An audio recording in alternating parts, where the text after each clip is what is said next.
All set for today's bazaar! Hala! Umusta agad! Got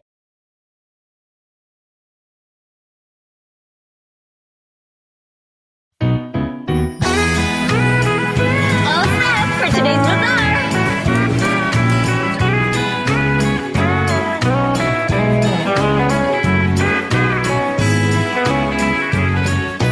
Kulang ang aking araw, kulang kung walang ikaw. Parang may buwang sa aking puso. Kulang ang aking gabi kung wala ka sa tabi. O munting asin ng buhay ko. Ang almusal ko ay bitin kung walang konting asin. Parang kumakain ng puro kanin. Ang tanghali ay malabnaw, nakakapasok ang sabaw. At ang ulam ay parang walang dating. Kulang ang aking araw, kulang kung walang ikaw. Parang may puwang sa aking puso. Kulang ang aking gabi kung wala ka sa tabi. O munting asin ang buhay ko. Kapag ika'y nawawala, hapunan ay walang sigla. Ikaw ang lagi kong hinahanap-hanap. Kahit ang buhay ay payak, ang simple ay sumasarap. Dahil sa kapirasong pampaalam.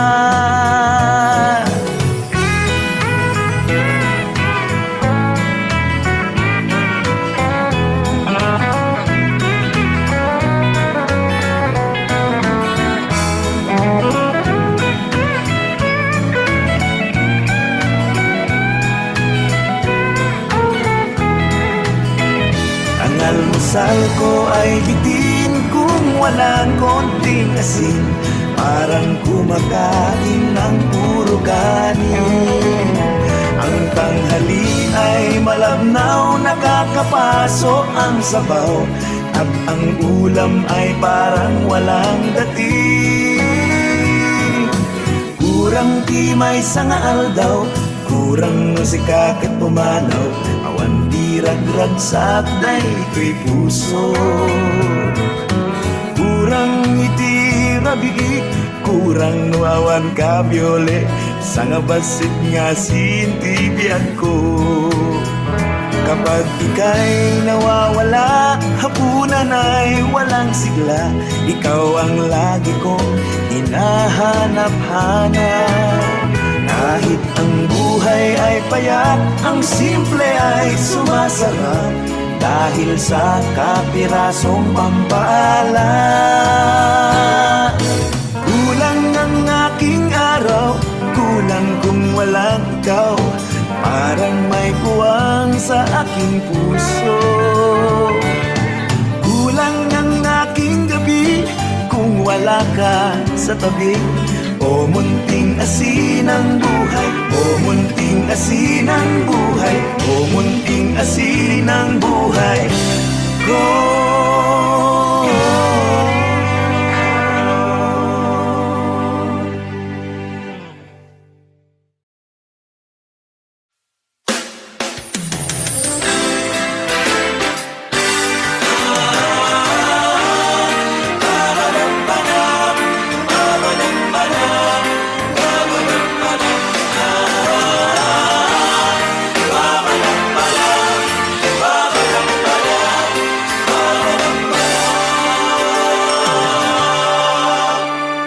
Kahit nung ako ay bata pa, sa iba ako'y naiiba.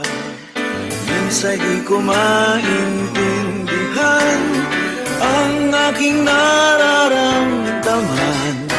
Tulad dun sa sineng Superman, habang ang buong barkadahan type na type nila si Lois Lane. Kay Clark ako nahuhumaling. Ito ba'y isang sumpa? Di ko naman sinasadya. Ano nga bang magagawa ng puso kong babadab-badab, babadab-badab, babadab-badab, ang puso kong babadab-badab, babadab-badab, babadab-badab, napadab sa'yo.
Il Signore mi rende uno strumento della vostra pace. Lord, make me an instrument of your peace. Dove c'è odio, lascialo seminare l'amore. Where there is hatred, let me sow love. Dove ci è ferita, perdono. Dove ci è dubbio, fede. Dove ci è disperazione, sperare. Dove ci è nerezza, illuminarsi. Dove ci è la tristezza,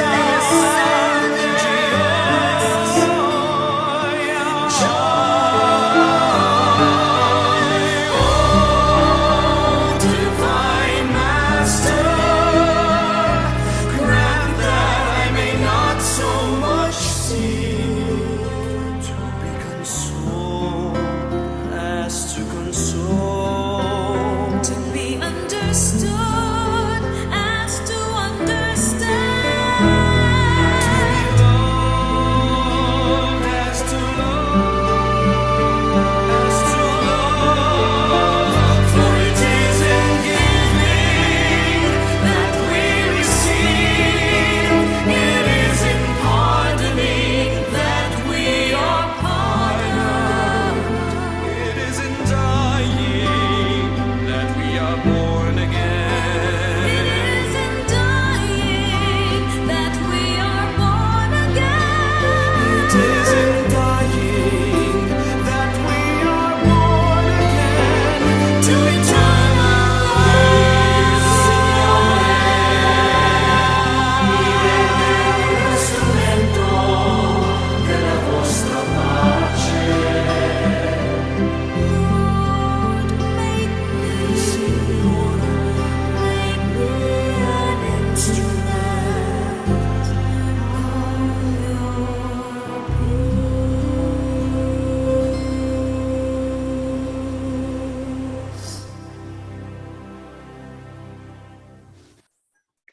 Good afternoon, dear teachers, and welcome back to our third session for this afternoon. Before we start po with our session 3 with Doc Feljon, let me make a few announcements. Again, of course, our attendance for session 3, it's up on our FB group page as well as the materials from this morning. Nandun na rin po yung PowerPoint na ginamit sa atin ni Doc Feljon. Nakapost na po, as well as some pictures or screen grabs from our activity. Of course, again, for those of you who have not yet downloaded the assessment tool, it's in a Word file po on our FB group page. Use a device that has a Word application po. Baka hindi po gumana kapag cellphone yung gamit natin. So gamit po tayo ng laptop or tablet na meron pong Word application. Again, final call for those who would like to be members of the i.LEAD family. So the link is up on our FB group page. Access lang po natin yun. And then cut-off is up to 5 p.m. this afternoon.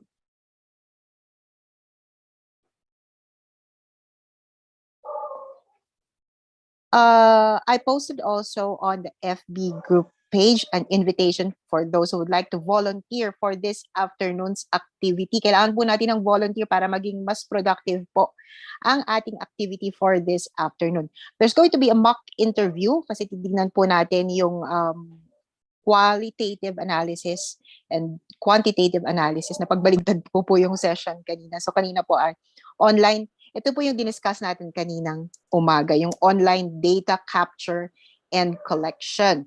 And Dr. Ragma has demonstrated to us online tools that can collect qualitative and quantitative data, specifically demonstrating to us the value of using the Google Forms for very easy collection of data online and how it can be processed, even the statistics that comes out of it, and how to transform this or migrate this to the Excel form for easy computation. Nag-generate na rin po yan ng mga graphs. Also, the Otter AI, which transcribes for us interview data.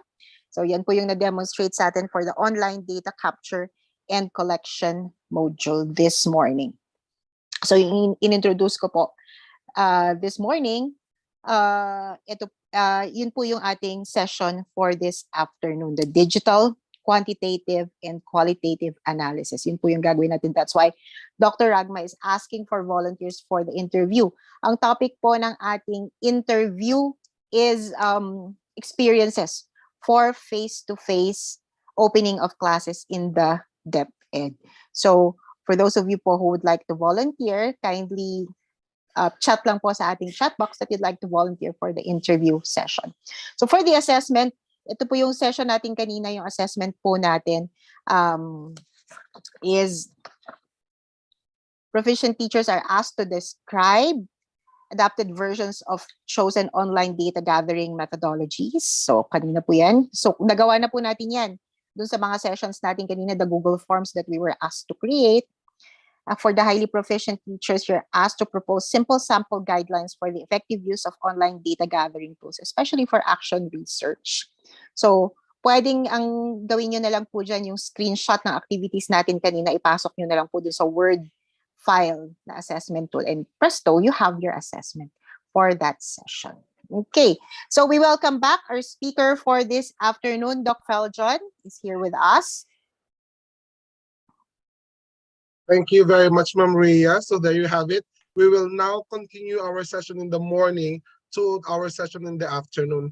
That is why we are asking for one volunteer for us to try out the interview via online, or we call it in the research jargon as mediated interview, in which the interview is conducted not via face-to-face, but via a platform such as this. So later on, if no one will volunteer, we will be picking someone from DepEd, preferably a teacher who has experience to, of course, implement the full implementation of face-to-face classes. Don't you worry, there's no right or wrong answer. If I were you, if you are not into qualitative interviews, you please volunteer so that you know the ins and outs of how the feeling of the interview proper. And so let us now begin our PM session. So our PM session is actually entitled Digital, Quantitative, and Digital Text Analysis. This morning, we have already a preview on how we gather quantitative data and how to treat them using appropriate statistics. And this morning also, we had introduced to you some online applications, the Otter.ai, so that we can gather or collect data qualitatively.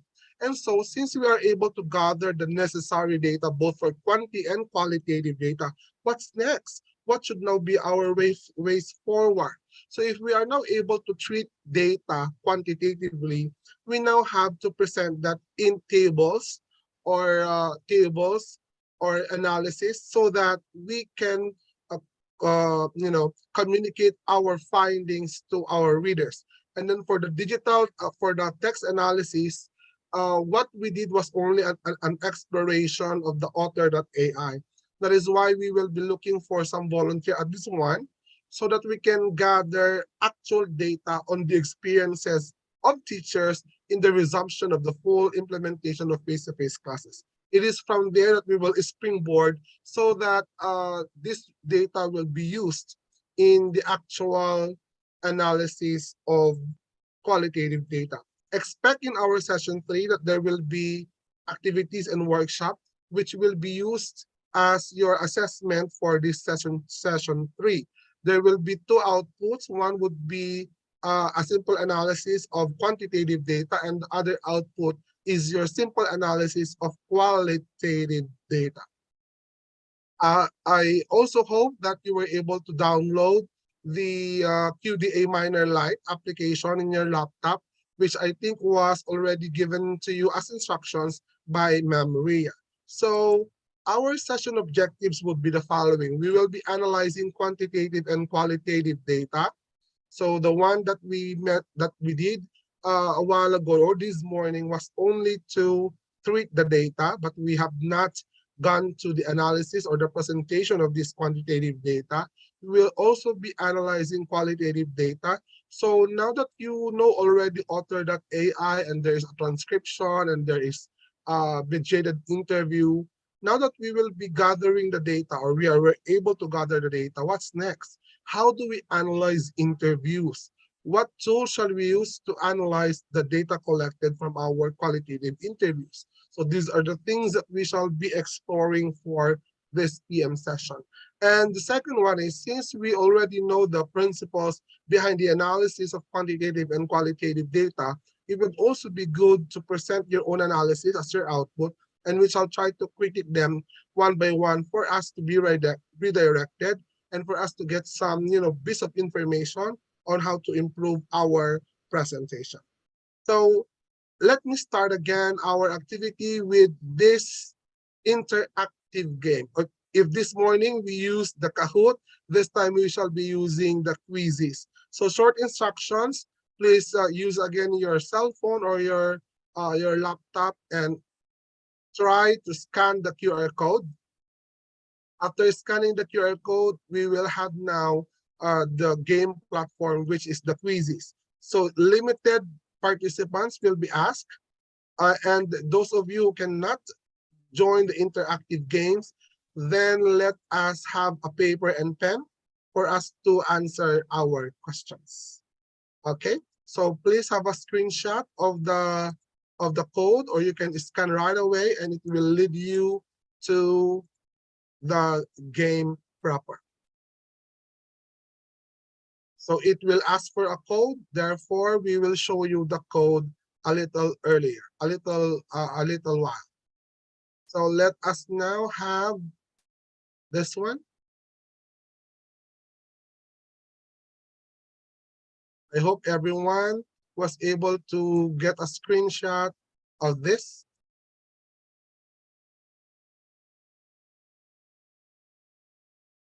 Yeah. So let us now calibrate the game. So I'll stop share and I'll share the web.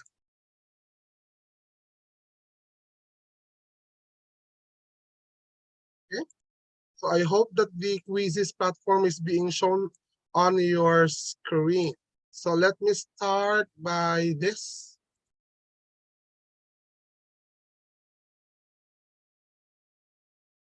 Okay, the code, if you are prompted with the code is 206423. 206423. Please enter the code.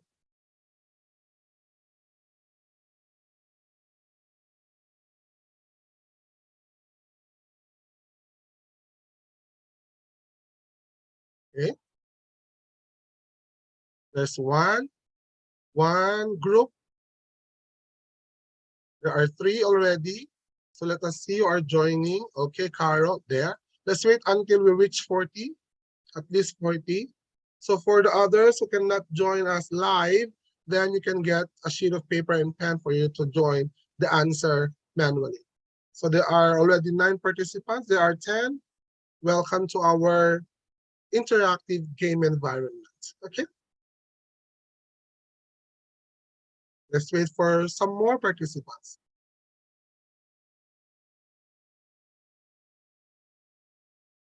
There are 17.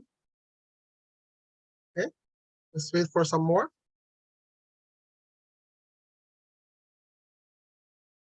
There are 18. What the others?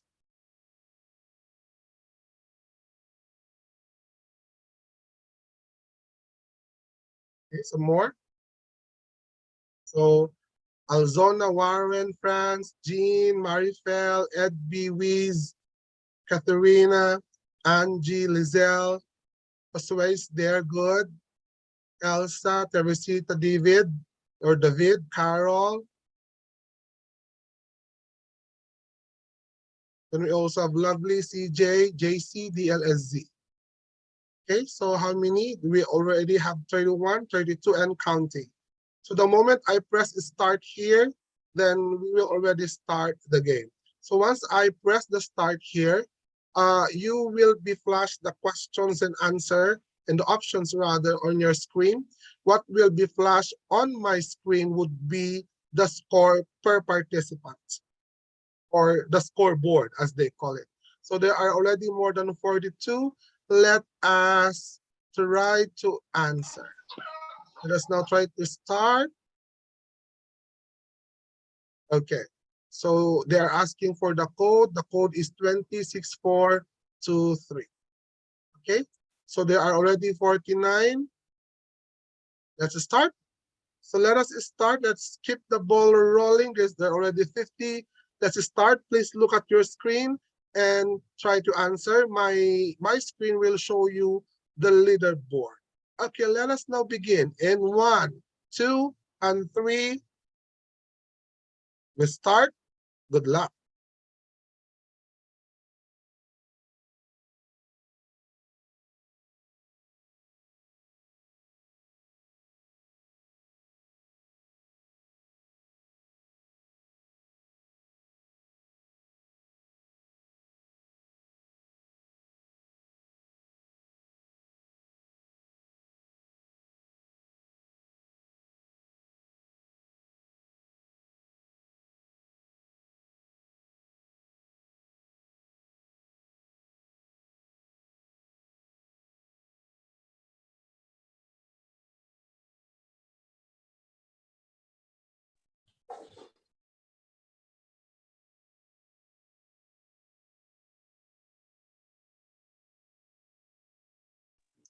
Doc Feljon, hindi po talaga nakikita yung questions ng sa Ah, our end.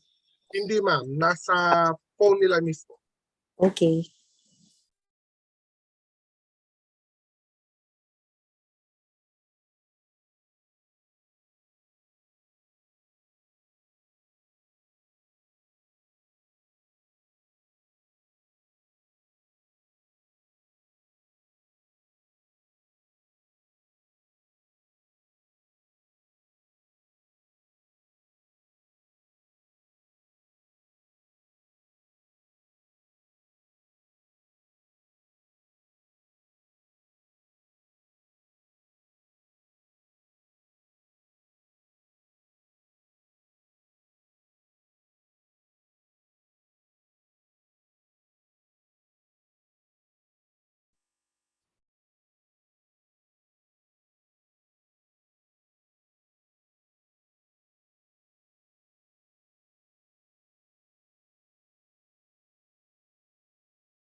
So based on my tally, based on my tally board on my quizzes, 40 out of 64 are done with the questions.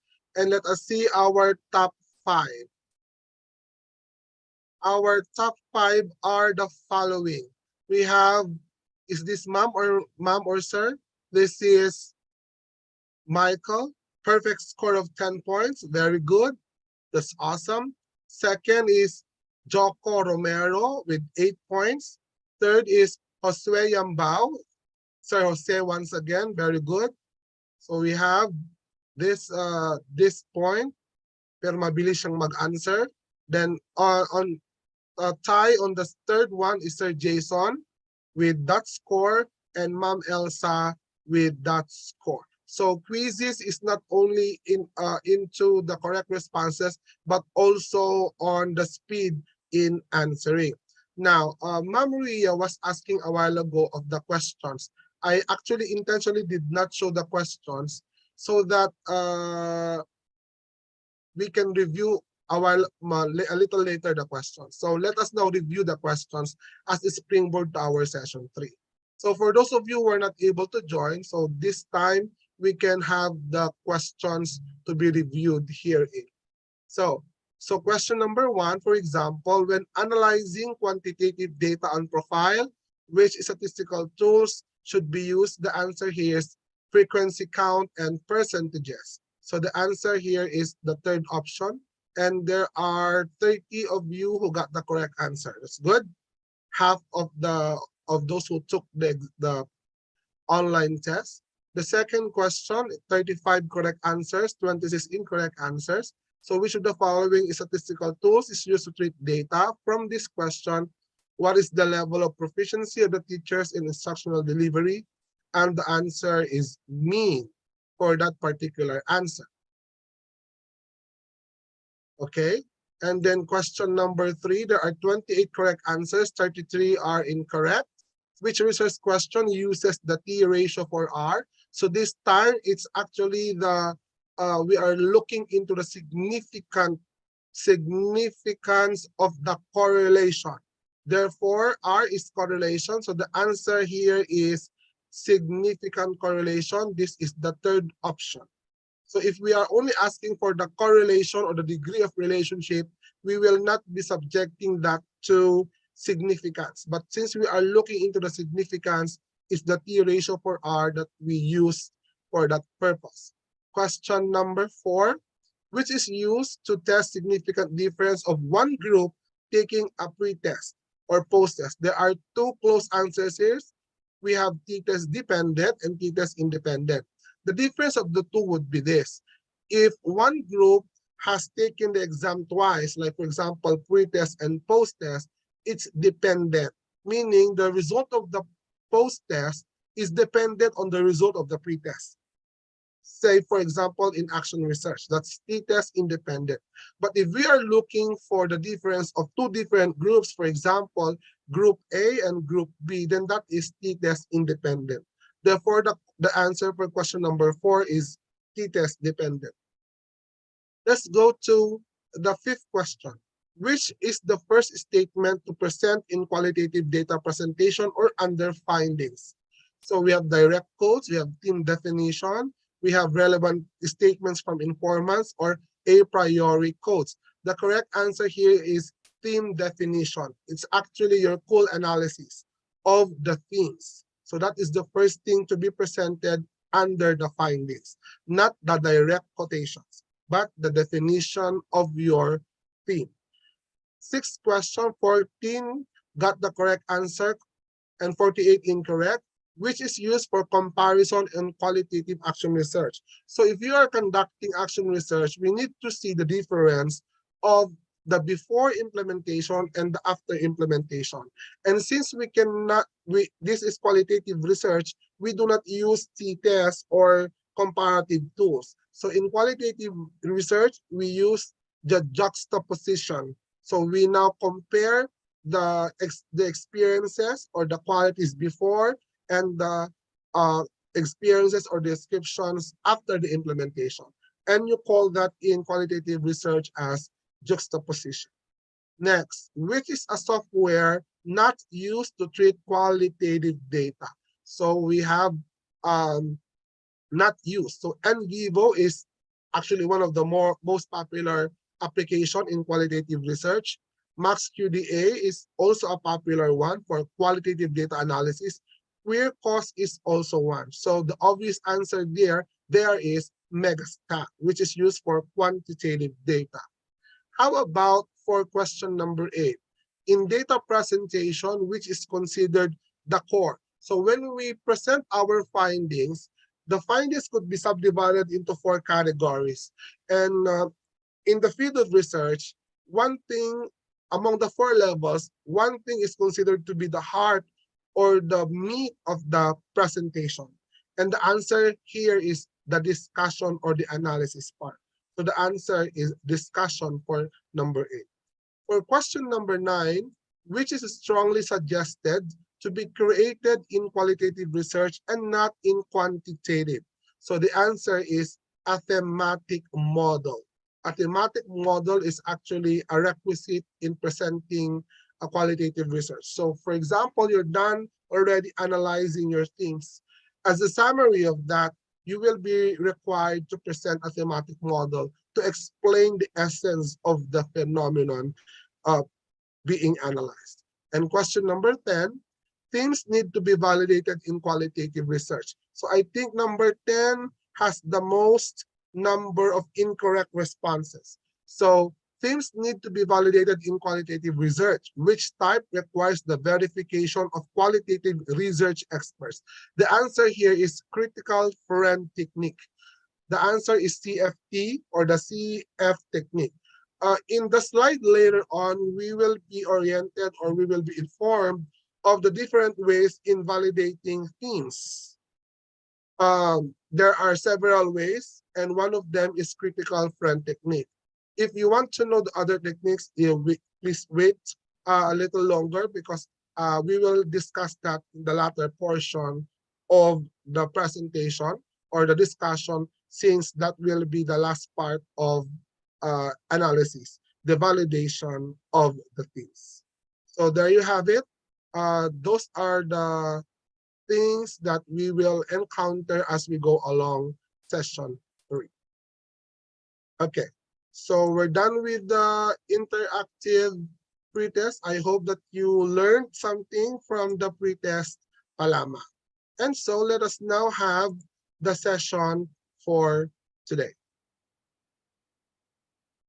So as indicated,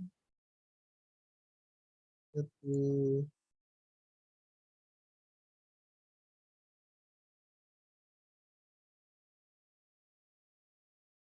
okay. So we will have first quantitative data analysis before we go to qualitative data analysis. In analyzing quantitative data, most researchers follow a certain framework or a certain model. In our training, I will be presenting to you a very simple or a very basic model that we can follow to, make the flow of our presentation a little bit clearer. When we present some researches, sometimes we forget to emphasize the core or the meat of the analysis, which is the discussion. Sometimes we focus more on the content of the table or the content of the graph, and we simply attach the corroborations. But what we fail to do is, what is now the meaning of the data being presented? So that is now the thing that most researchers forget, is to emphasize the meaning of the data or the meaning making when we talk about research. So for us not to forget that, I actually propose a basic model of interpreting quantitative data. The first level is table reading. Table reading is the step wherein you now present the salient results of your data, of your research, as presented in the table. So table reading is when you mention the mean, when you mention the salient numbers that you see in the graph or that you see on the table. So that is actually basically table reading. Meaning to say, if we try to present what the numbers are as indicated in your table, what you are doing is simply table reading. Second level is initial interpretation. Remember in our morning session, the mean has been aligned to the descriptive equivalent rating. And when you try to put the initial meaning of, say, for example, 2.5, what does 2.5 mean? Or what does 3 mean? Or what does 3.6 mean? When we say very satisfactory, needs improvement, or fairly satisfactory, or fairly competent, that is initial interpretation. That is only a surface level of interpretation. So we now need to dig deeper. So let us recall. One is when you present data, that is simply table reading. Second, when you associate the coefficient to the data categorization, you are doing initial interpretation. The third level, which is the most important, the core, the heart, or the meaning, or the heart or the core of the presentation is the meaning making. It is in here that you will now state the implications. So say for example, we have presented, I have surveyed that as to age, majority of you fall below the range of 31 to 40 or 41 to 50. But some of you also range from 21 to 30. So that level is only presentation of numerical coefficients or coefficients simply. That means that I am only in the table reading. Now, when I now put the implication, what does it mean by the profile on age? So do we say that the age bracket or the participants in this Zoom are varied? If yes, then you try to tell or to narrate that participants in this Zoom meeting or in this training via Zoom is actually varied, and that majority of the participants fall under the 21 to 30 age bracket. So if that is now the majority of the profile, what does it mean if the participants fall below or fall in the category 21 to 30? Are they very young? So if yes, then you try to put the implication of young participants. So that could be an example. Another thing is when you have a table and you present now the mean and the descriptive equivalent. For example, the mean is 1.5 and the interpretation there is, the descriptive interpretation there is needs improvement. So what do we mean by 1.5 and needs improvement? What can your respondents do? What can the respondents not do? Please tell to us what 1.5 is. So you now refer to the indicator and try to elaborate what does 1.5 imply. So those are the things. When we try to read some research papers, particularly if you are invited to sit as evaluators of researches, either thesis or dissertation, these are the things that we try to look into. And sometimes, as I mentioned a while ago, some researchers forget to put the meaning in the data that they are trying to assess. And then corroboration and negation would be the cross-referencing part. When we put some literature and studies that support the findings, you call that corroboration.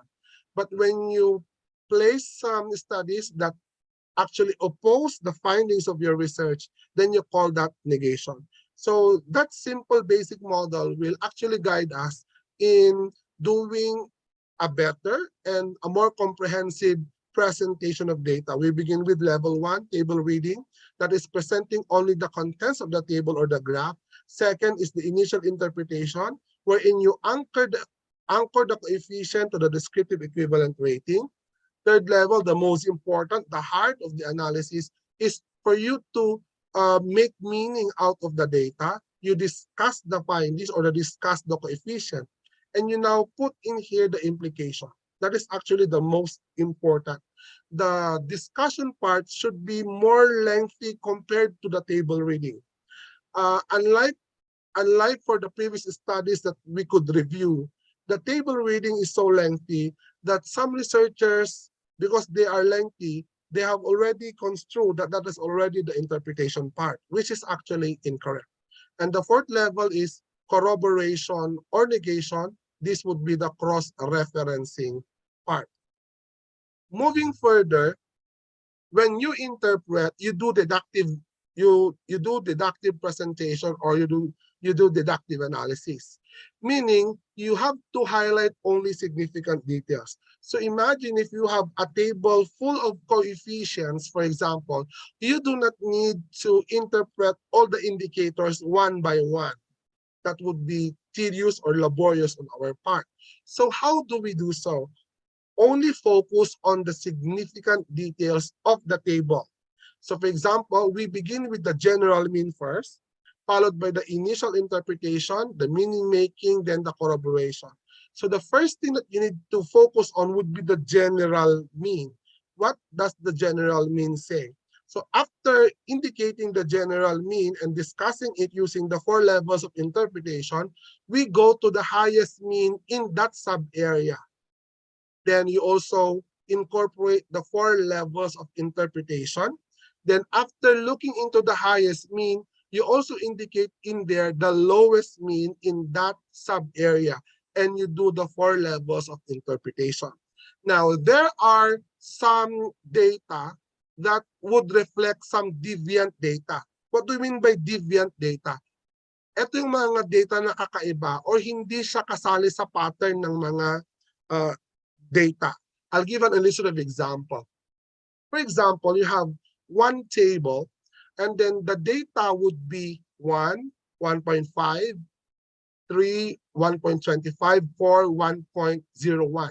If you look into these 4 data, the data fall under a common pattern. They simply have 1 point something, 1.25, 1.5. They fall in that category.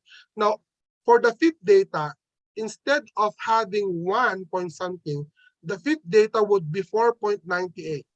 If you try to look into the characteristics of the data, the 4 would already be common, having common patterns, and the fifth indicator would be considered a deviant data.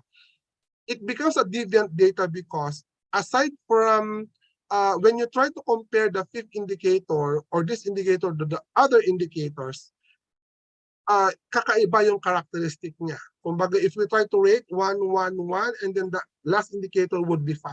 So among all the indicators, this would be one thing that should be highlighted in your analysis.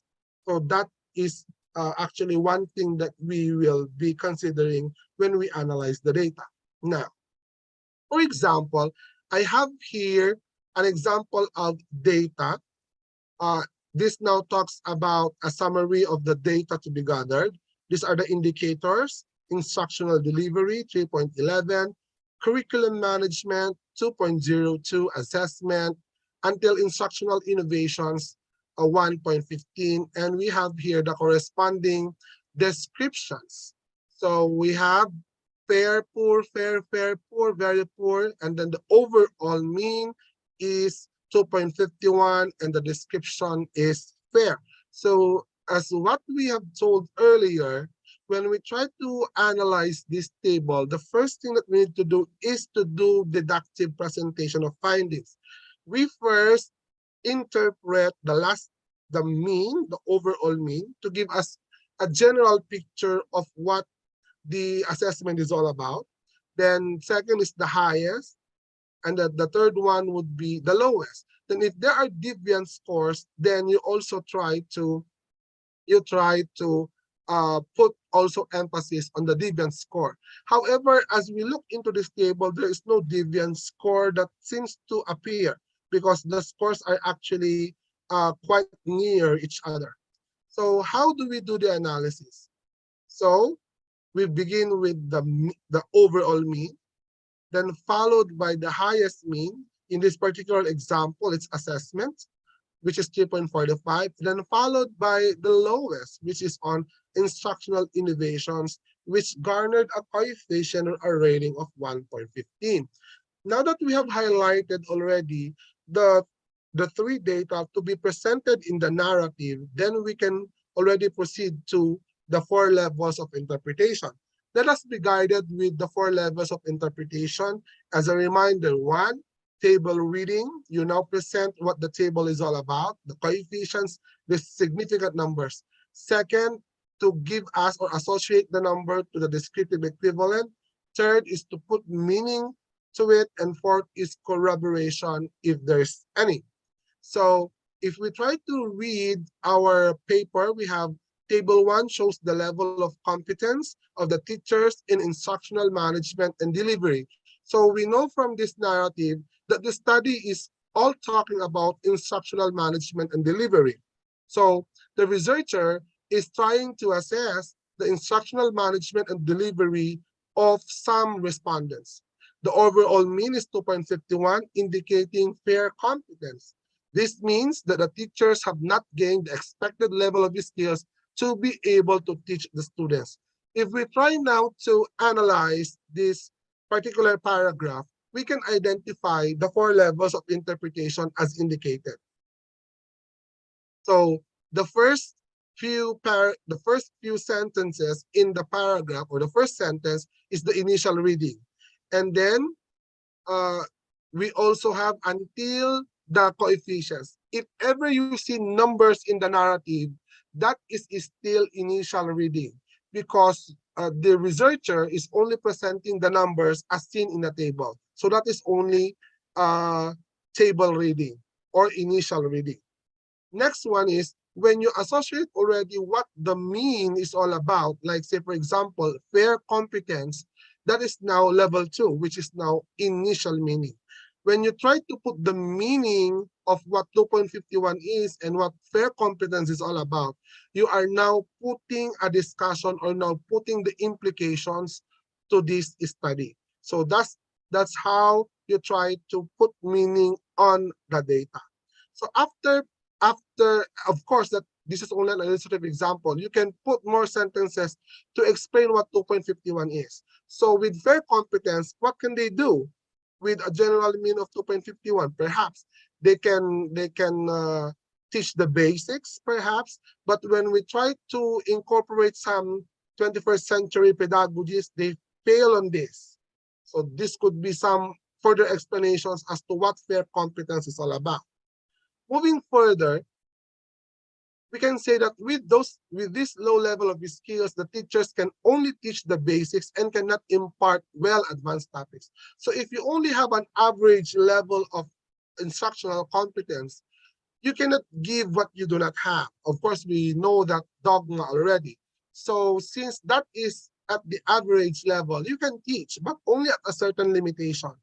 When you go overboard what you do not know, then it is where that your competence would be limited. That is why that would explain the fair competence of these teachers.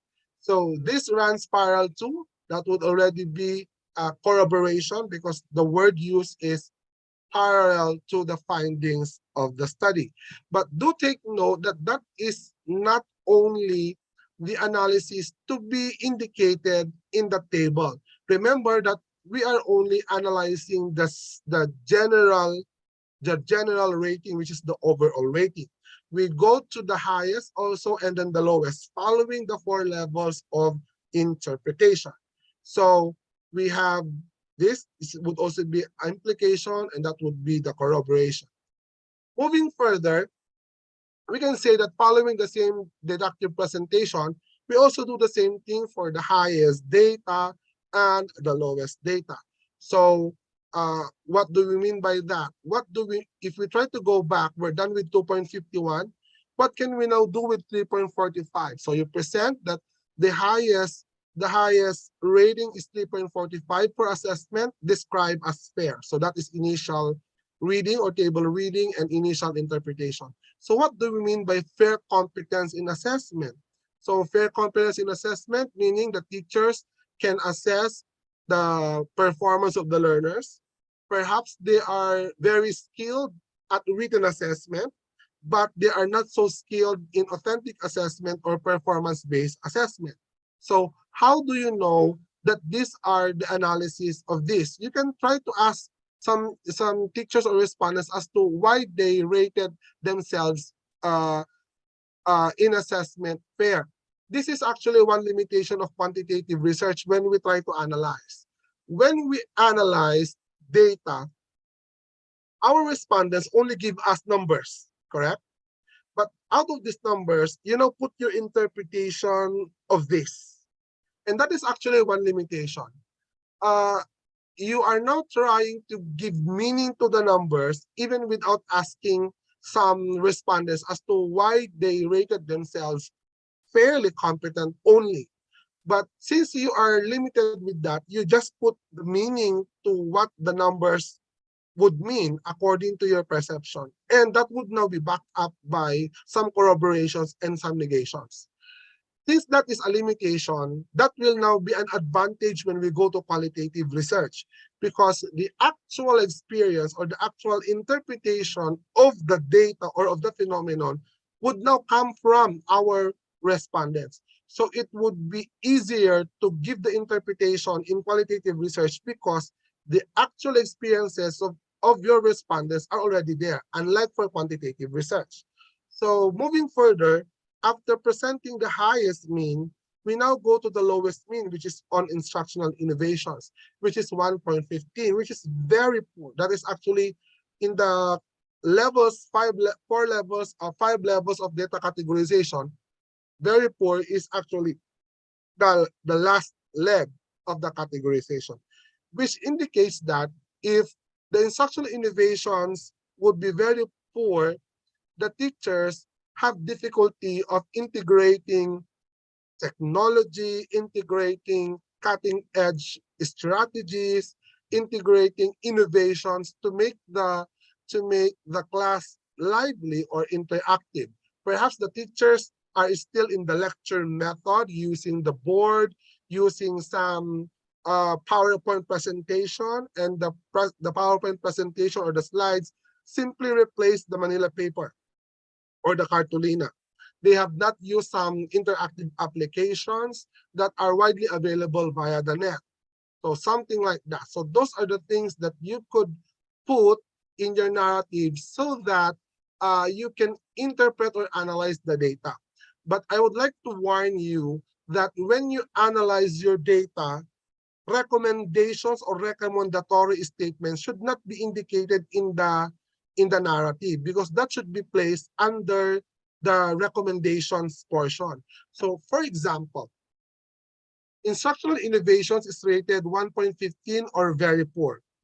Some researchers would interpret it this way. So since the instructional innovation is rated 1.15, it is recommended that the teachers should undergo trainings on innovations in teaching. So if this is not the interpretation that they place in the narrative, so those are recommendatory statements. And this should be avoided when you analyze your data. Recommendatory statements or recommendations should be reserved in the recommendation portion. So I hope I made myself clear as to how to analyze. Before I give you your activity for quantitative analysis, before we move on to qualitative, let us first recap the quantitative data analysis. When we analyze quantitative data, we follow a certain basic model of data analysis. That is actually the 4 levels of interpretation. 1, table reading, in which you present the data that are seen on your table. You follow the principle of deductive model, the overall mean first, then followed by the highest, then the lowest. If you are talking about correlation and there are several variables being correlated to each other, only mention those which are significant or those which have been marked with an asterisk, pointing to that their correlation is significant. Those which are not significant can already be dropped in the narrative, because we are only referring to the significant correlation if there are several variables being correlated. But if you only have few variables, if for example only 2, then you mention all of them. Okay.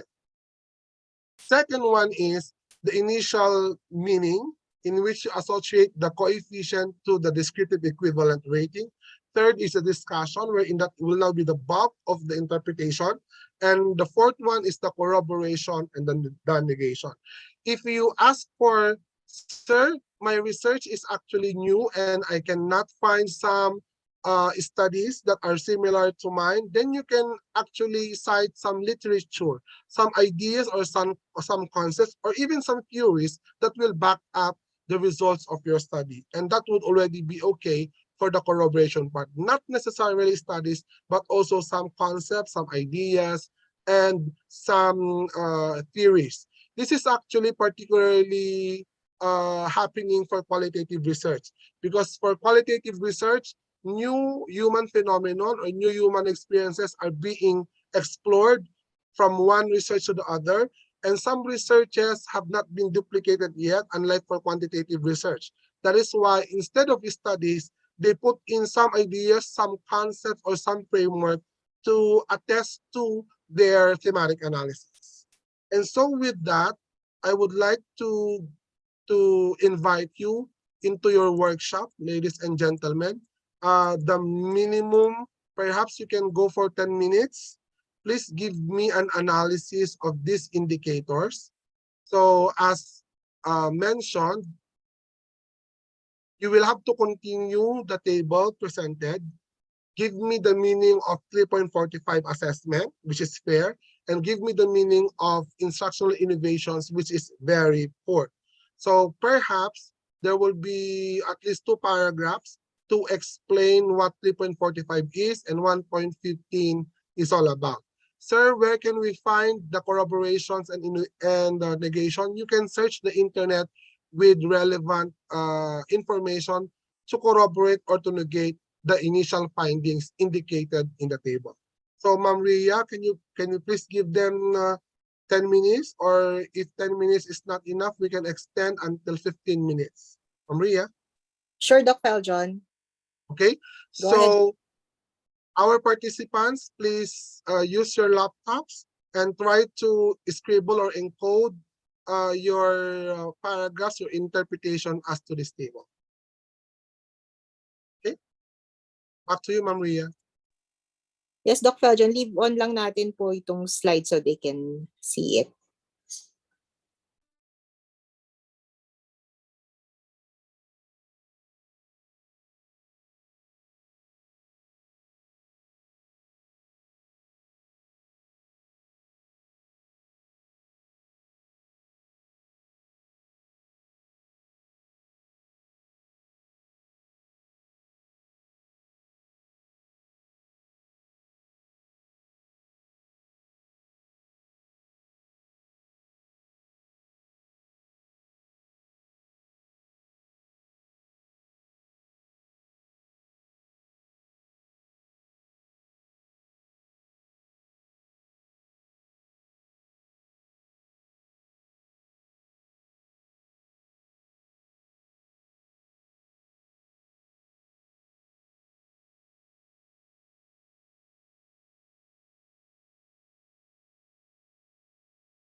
Okay, so naunsa naman ini? Nagwala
Okay, the time frame is over. The time is over. May we ask from the participants if they are done or if they need some extension?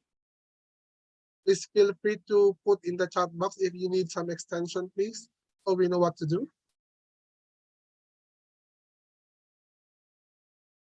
Okay, so we need extension from Sir Arvin. How about the others?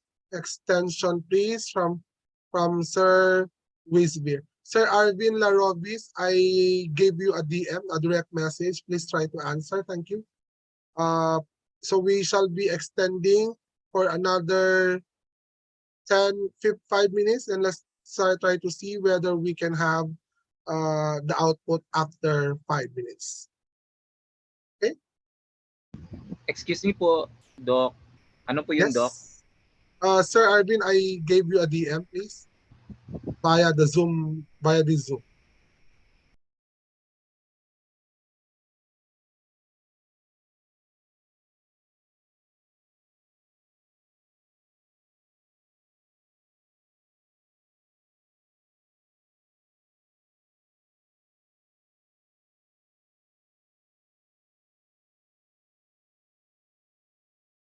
Hindi ko po nakita, Doc.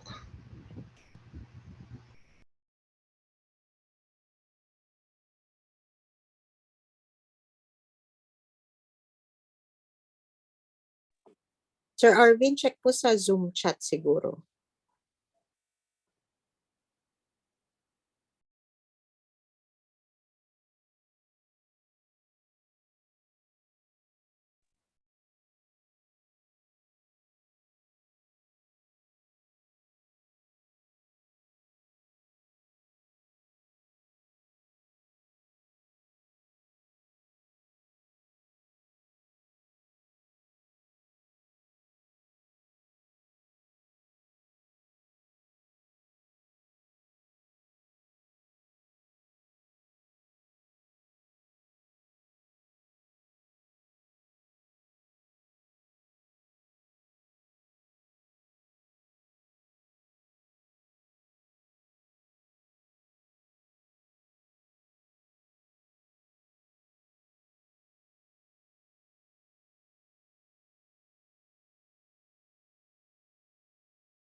Okay, so I think our 20 minutes is already over.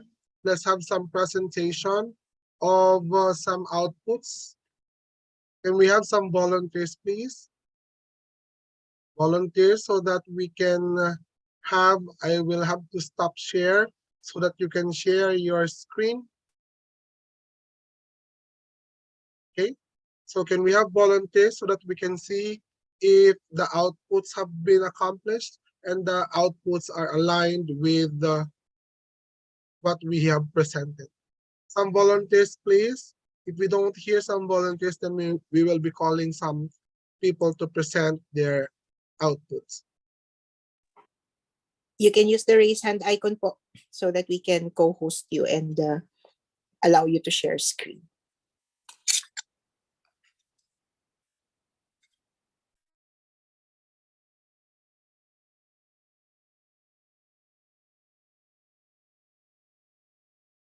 So parang walang nagvo-volunteer, Ma'am Rhea. Perhaps we can volunteer for them or volunteer them rather. We can pick them so that they can present their outputs. Ma'am Rhea? Go ahead, Doc Feljon. Okay, so let's call randomly. But anyway, whether you will be presenting or not, you will be required to upload your output in here. I believe so. Ma'am Rhea, correct? Because Yes that po, is kasama part- po sa assessment tool. Yes. Let us have one gentleman and one lady. So let's have ladies first. Let's have Ma'am Ava Froilen Lesano. If I have pronounced your name correctly, Ma'am Ava Froilen Lesano. Ma'am Ava.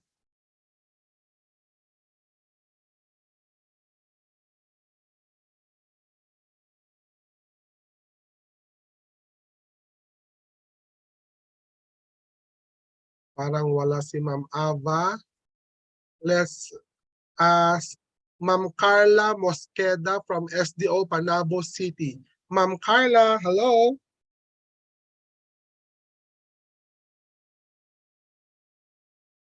Ma'am Carla.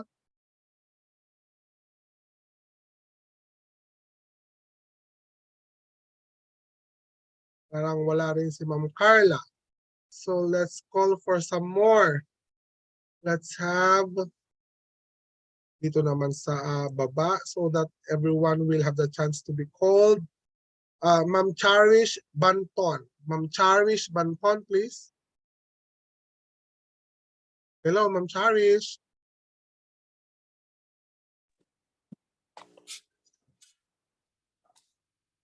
Parang sa class lang, Doc Feljon, pag research talagang nagkaka-anxiety attack ang mga estudyante. Oo nga. No worries po kasi ano lang po ito, practice lang po para Oo nga, when we do practice actual lang. research, mas confident na po tayo, mas prepared. At least po dito tayo-tayo lang. Wala pa yung mga critics natin. Correct. Anyway, in this presentation and critiquing, I will help you in the analysis of the data. Because if you will not be learning how to do it, it would be difficult in the future if you will be defending your researches, whether in your institution or whether you will be, your objective is to get some funding from other agencies or from your agency.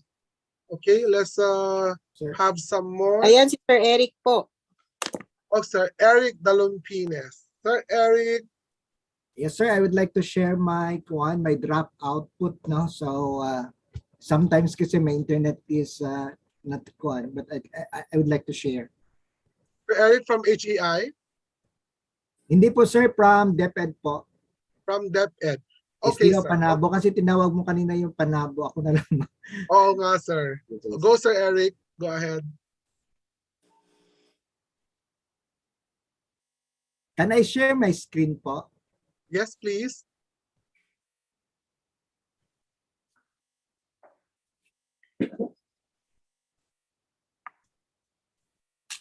Okay na po ba? Makita na? Yes, sir. Visible.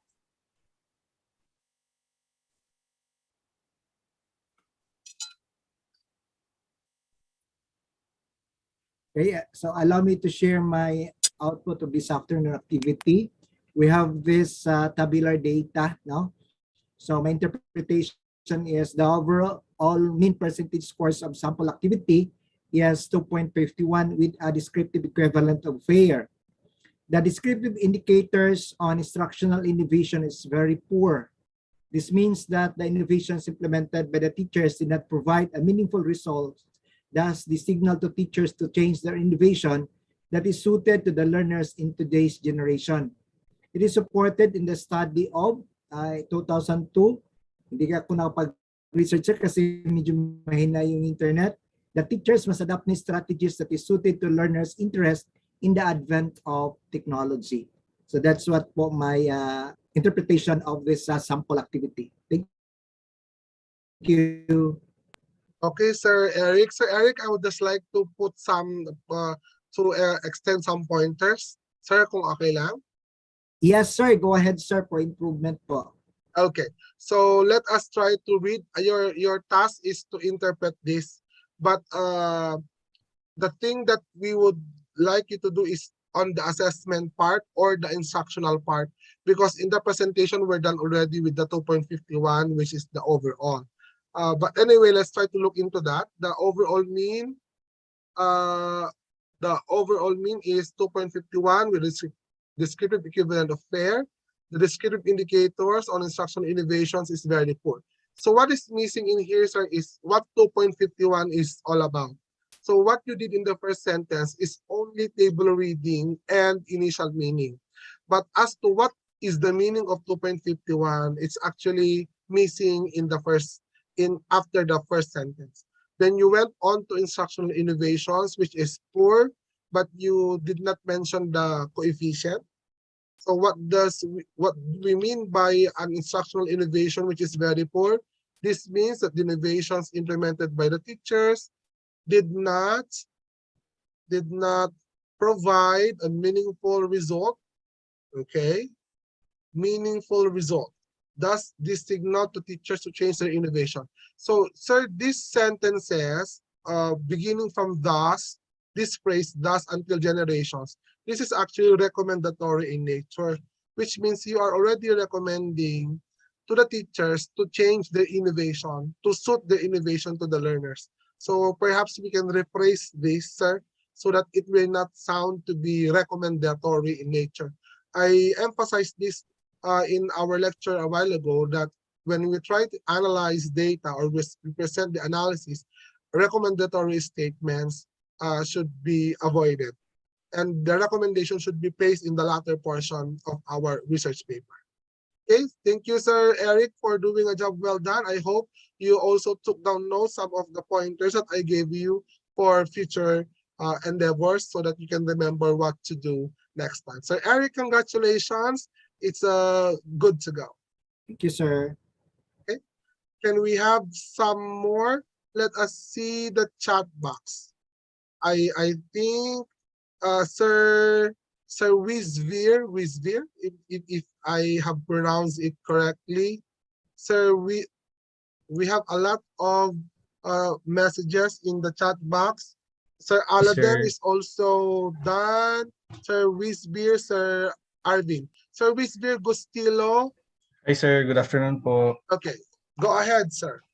Hi sir, di ko pa po siya sir tapos sir, pero yung isang parameter lang po ata yung na-discuss ko po talaga. It's okay, sir. It's okay. Share ko lang po. Sir Wizvir from HEI, from DepEd. DepEd po sir, ano po, sa Lasal po.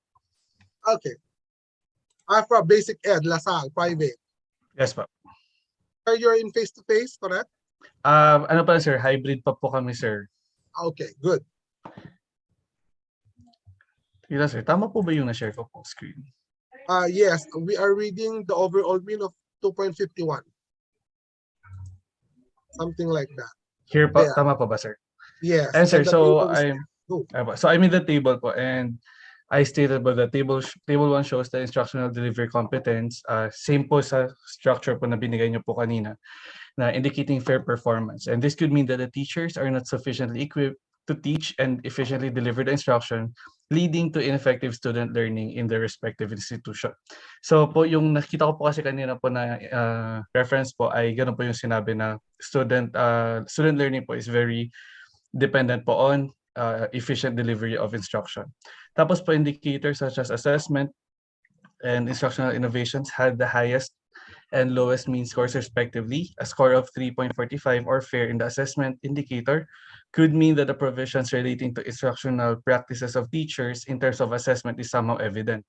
It could mean that some subject targets were met but not of high proficiency. Improvement of assessment practices is needed to ensure better student learning through improved delivery of instruction.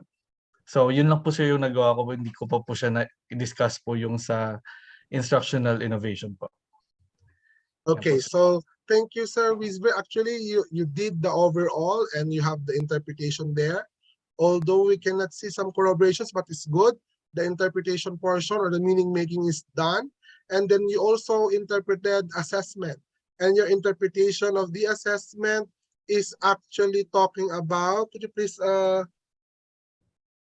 okay, there. And the meaning of instructional on assessment is somewhat evident. It could mean that some subject targets were met, but not of high proficiency, since that is only at the mediocre level.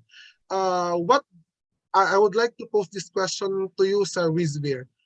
Kindly read the last sentence that you placed in the interpretation. The last sentence, beginning with the word improvement. Your microphone is off, Sir Wisbir. Sorry, sir. Ito po. So, improvement of assessment practices is needed to ensure better student learning through improved delivery of instruction. So, ano sir, kinuha ko po yan sir sa reference po na article po ni Lucero po noong 2018. Okay. So, yun po. Therefore, after this sentence, then Lucero should even be Yes po. Cited. Yes, sir. Okay. So, good. That's a good start, sir. You have the different levels. You have table reading, you have the initial assessment, and the making meaning. So, but perhaps you don't have the corroboration, but it's okay. But Yes, what I can guarantee is you were able to interpret the data as presented in your table. That's very nice. Congratulations, Sir Wisbir. Carry on. Thank you, sir. Thank you po. Good. Let's have some more if we still have time. Can we have the last presenter? Can I have a lady? I have not seen any lady yet. Can we have Ma'am Raquel Bakuyag, please? Ma'am Raquel, the last presenter. Hey, good afternoon, sir. Can I read this one? The one Yes, I put it in the chat box. Yes, ma'am, go ahead. I Ma'am do Raquel not know from if HEI or Basic Ed? that ed po. That Ed, go ahead. O Santa Rosa po. Ma'am, nasa face-to-face na kayo? Yes po, sir. Okay, go ahead, Ma'am Raquel. So I will just read this one, sir. I do not know if this is correct or incorrect. So I just would like to share what I know so that it will be corrected. So the table shows the level of instruction competence of teachers that is very poor, having the mean percentage of 1.15. This implies that teachers' instructional teaching delivery needs to be recalibrated and upskilled so that they will be able to improve quality learning delivery to the learners. However, teachers' assessment mean percentage of 3.45 that is fairly would mean that the teacher's capability in giving assessment to the learner is likely well compared to the instructional competence. The overall result of 2.51, which is fairly, would mean that both assessment and instructional competence of the teachers should be looked into consideration so that necessary recalibration and upskilling of the methods of approaches in teaching will be enhanced to improve learning outcome. Yun lang po. Hello po. Okay, thank you, Ma'am Raquel, for sharing to us your output. Thank you for the opportunity, sir. Yes, ma'am. Ma'am Raquel, some pointers lamang po ha, kung okay lang po. For improvement po. Okay. Sige, ma'am. You actually tackled all the three indicators, which are three mean, which are 2.51, 3.45, and 1.15. I presented a while ago that we follow the deductive presentation. So sana po mauna yung overall result, yung 2.51. bago po yung mga specific indicators para mas maganda yung ating presentation. Okay po, Doc. Noted Okay. po. Salamat And po. then, Yes po. and then, tapos po yung kung ano po kaya ang ibig sabihin ng 1 point ng pinakamataas na indicator, yun pong 3.45. Sabi niyo po dito, that would mean that teachers' capability in giving assessment to learners is slightly well compared to their instructional competence.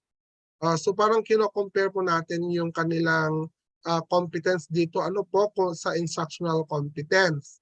So sabi na mas magaling sila sa pag-assess kaysa do sa instructional competence. But before Ma'am Raquel, before we compare one indicator to the other, we have to put meaning first to what 3.45 is. What do we mean by a fairly what do we mean by fairly competence in terms of assessment? So perhaps that is something that can be placed in there before we can go to actual comparing of the mean from one mean to the other. Para po maintindihan natin kung ano kaya ang ibig sabihin ng 3.45 na competence. Pati rin po yung 1.15 na yung very poor, sabi niyo po dito, this implies that instructional teaching delivery needs to be recalibrated.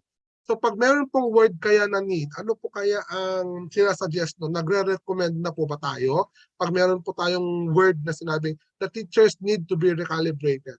Is that still meaning making, ma'am, or are we recommending already?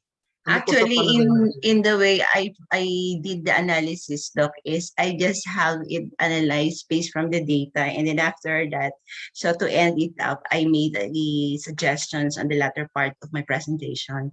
So ganun po yung nangyari, Doc. Okay. So nag-suggest na tayo, Ma'am Raquel. Okay. Yan po, sana po wala po munang suggestion or recommendation yun po sa ating meaning making. But anyway, Ma'am Raquel, thank you for finishing your output. I hope that you consider by heart some humble recommendations to improve our analysis. Ma'am Raquel? Yes po. Thank you po, Doc. Thanks for the opportunity. Thank you. Thank you, Ma'am Raquel. So there you have it. I hope that you learned something from the presentations. Let us try to recall some tips. You first have the overall mean, and you interpret it using the 4 levels. Then highest mean, then the 4 levels, then the lowest mean, then the 4 levels. But in the analysis, please be careful not to give recommendatory statements or to give suggestions already. Recommendations have other portions in the last chapter of the paper. So what do we mean by a fair assessment? What do we mean by poor competence in teaching? What do we mean by poor classroom management, for example? So we have to put meaning to this. And do not compare yet if the meaning of the rating has not been fully established. Okay? So there you have it. Congratulations to our presenters. And for those of you who were not able to present their output, you will be asked to submit your output by and by. Okay, so we are done with the quantitative aspect of data collection and analysis. Now we go to qualitative data analysis. It is in here that we will be asking some volunteers so we can have a mock interview. Kahit mga 10 minutes lang, hindi naman natin kailangang tapusin yung buong interview. The purpose of this is for us to show the capabilities of the author.ai so that you will be convinced to use mediated interview in collecting your data. Because one of the issues for qualitative research is that it's actually difficult to handle voluminous data for only one informant.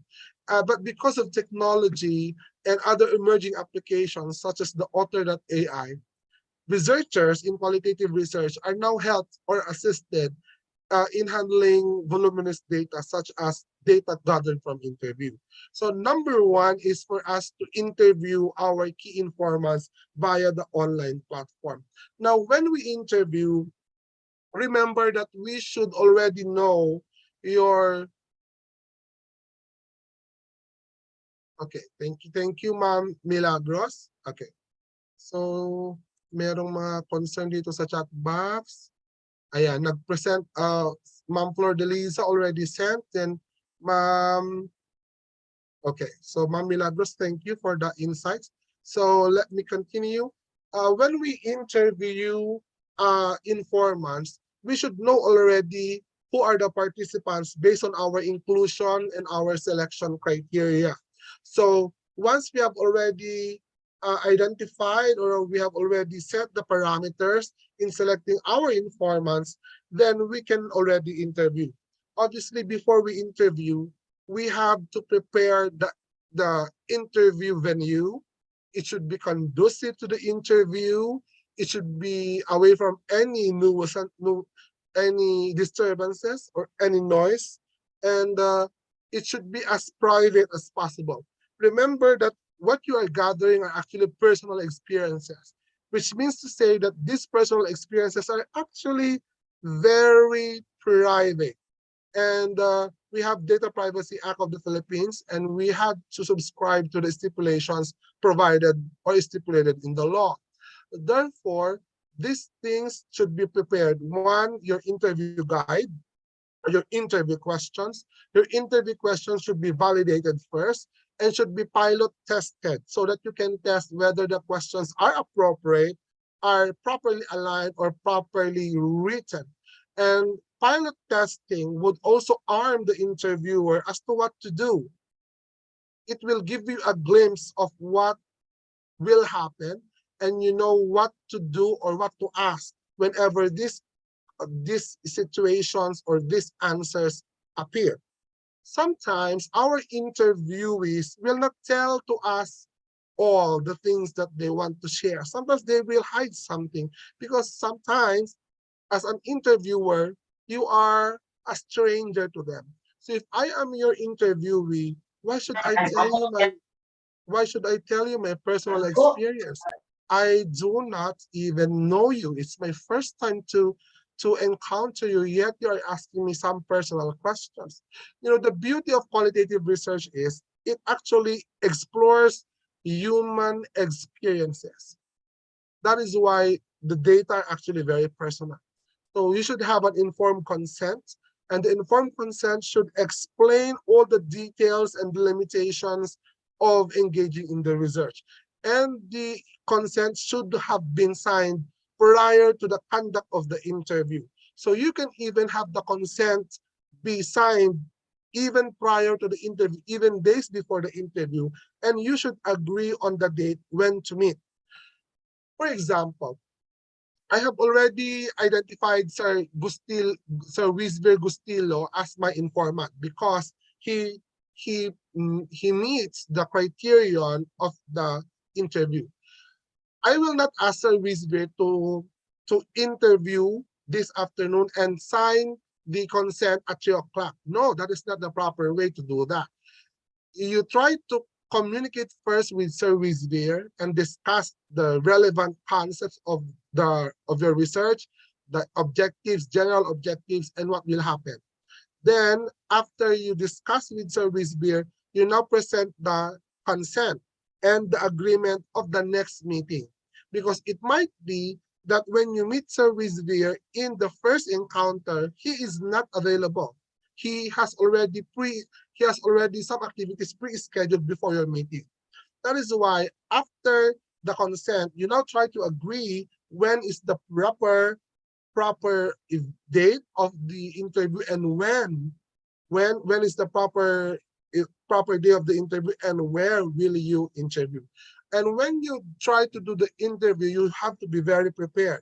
You have to have your interview questions, you have to have your materials, your devices, either your audio recorder or your video recorder, and some papers for you to take down notes.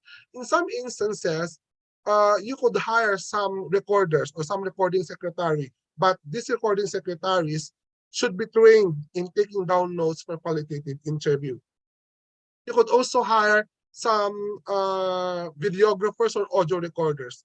But if you are out of budget, then you can do it all by yourself for as long as you can manage to do multitasking. Now, when you do the interview, or you do the consent rather, you try to explain to them that the interview will be recorded either via video or via audio, because that will be the basis in coming up with your transcript. Now, most of the interviewees would not like to be video recorded.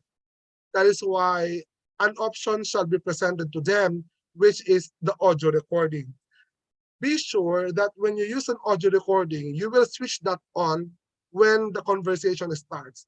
Sometimes to the frustration and excitement of the interviewees, the device is there and the interview has already commenced, yet the audio recorder has not been switched on. So they have to repeat the entire interview, and repeating an interview would be, not not efficient.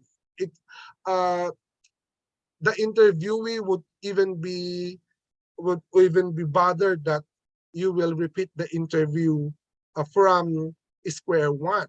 So those are the things that you have to consider. So in this particular scenario, since it's distance research, we will not be thinking of where to interview because it will be online platforms such as this.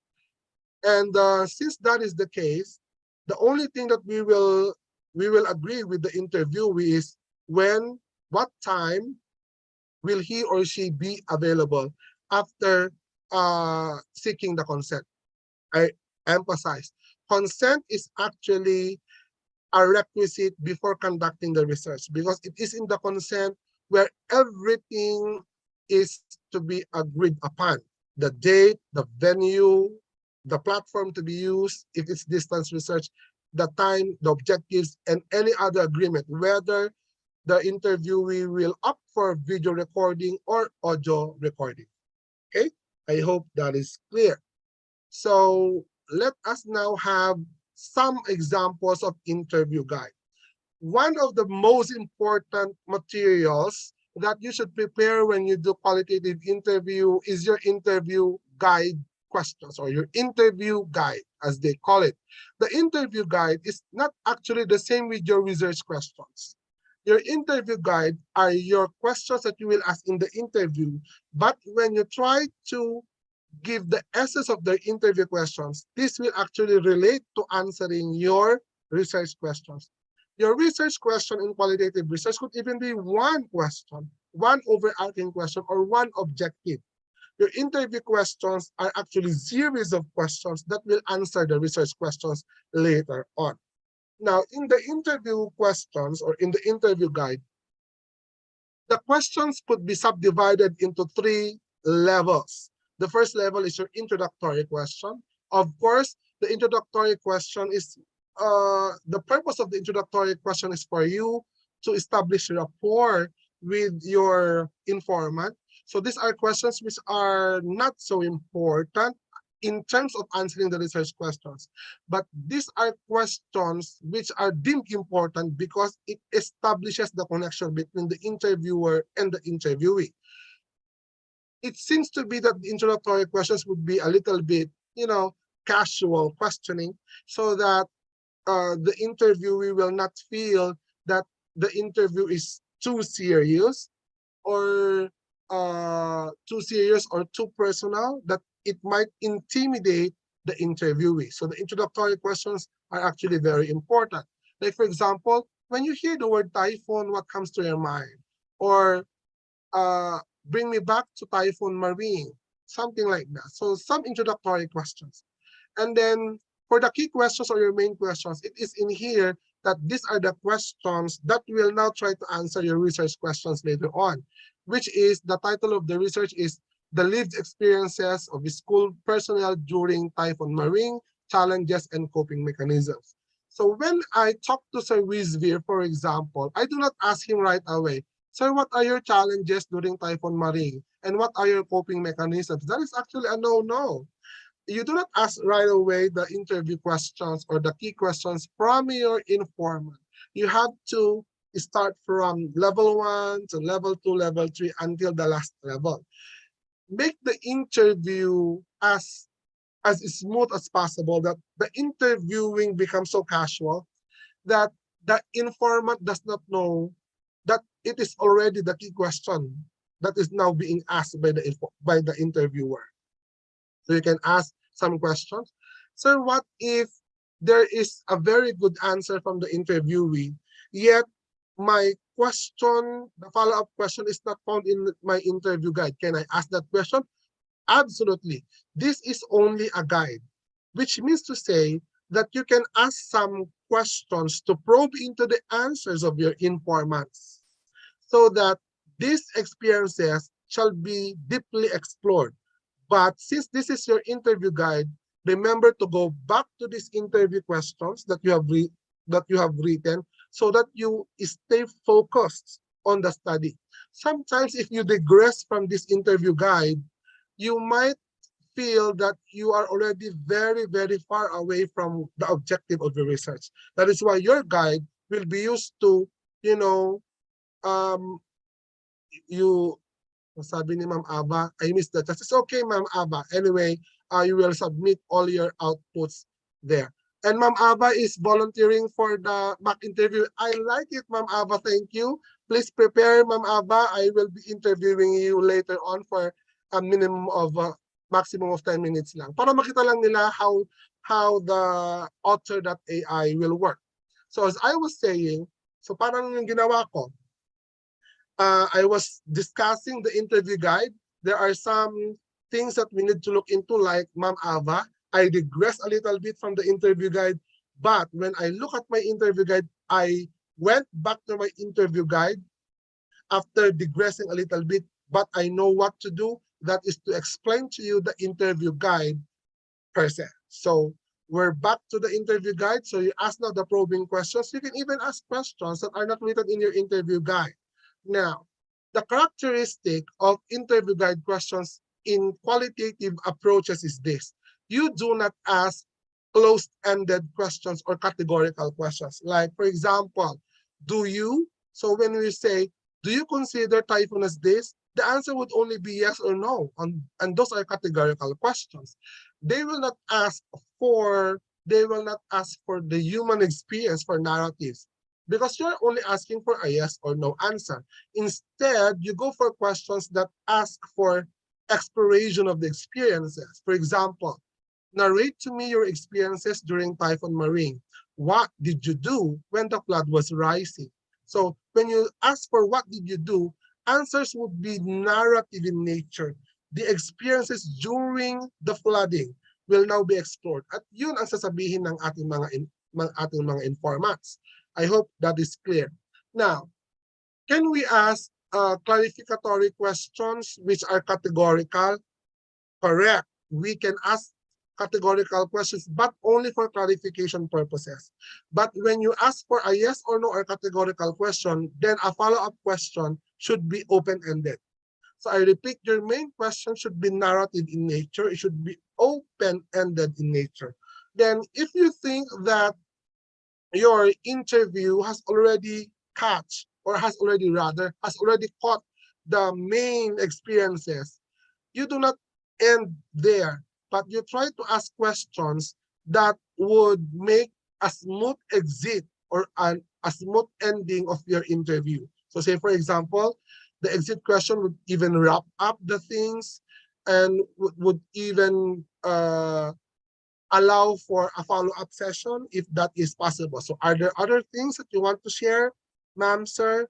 What are these? Then you clarify if there are still things that need to be shared, and you please open the communication that there will be a possibility for a follow-up question. And so for us to really understand what this is all about, we will be having the mock interview for just a couple of minutes with Ma'am Ava Froilen Lesano. So may I have Ma'am Ava? Ma'am Ava, could you please open your video, your camera, please? Ma'am Ava?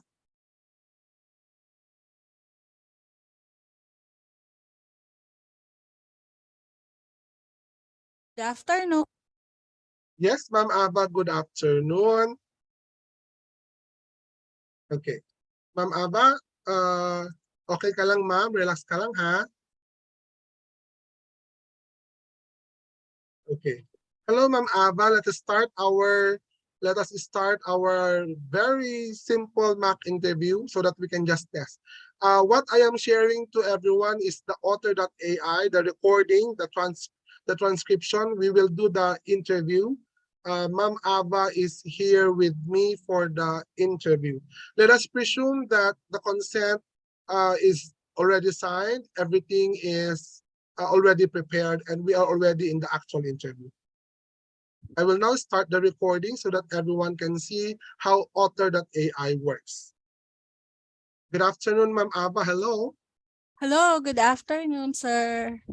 Okay, I am Sir Felgen Ragma, and as agreed during our first encounter and during the signing of your consent, I will be interviewing you as to your experiences during the resumption of full F2F passes. Ma'am Ava?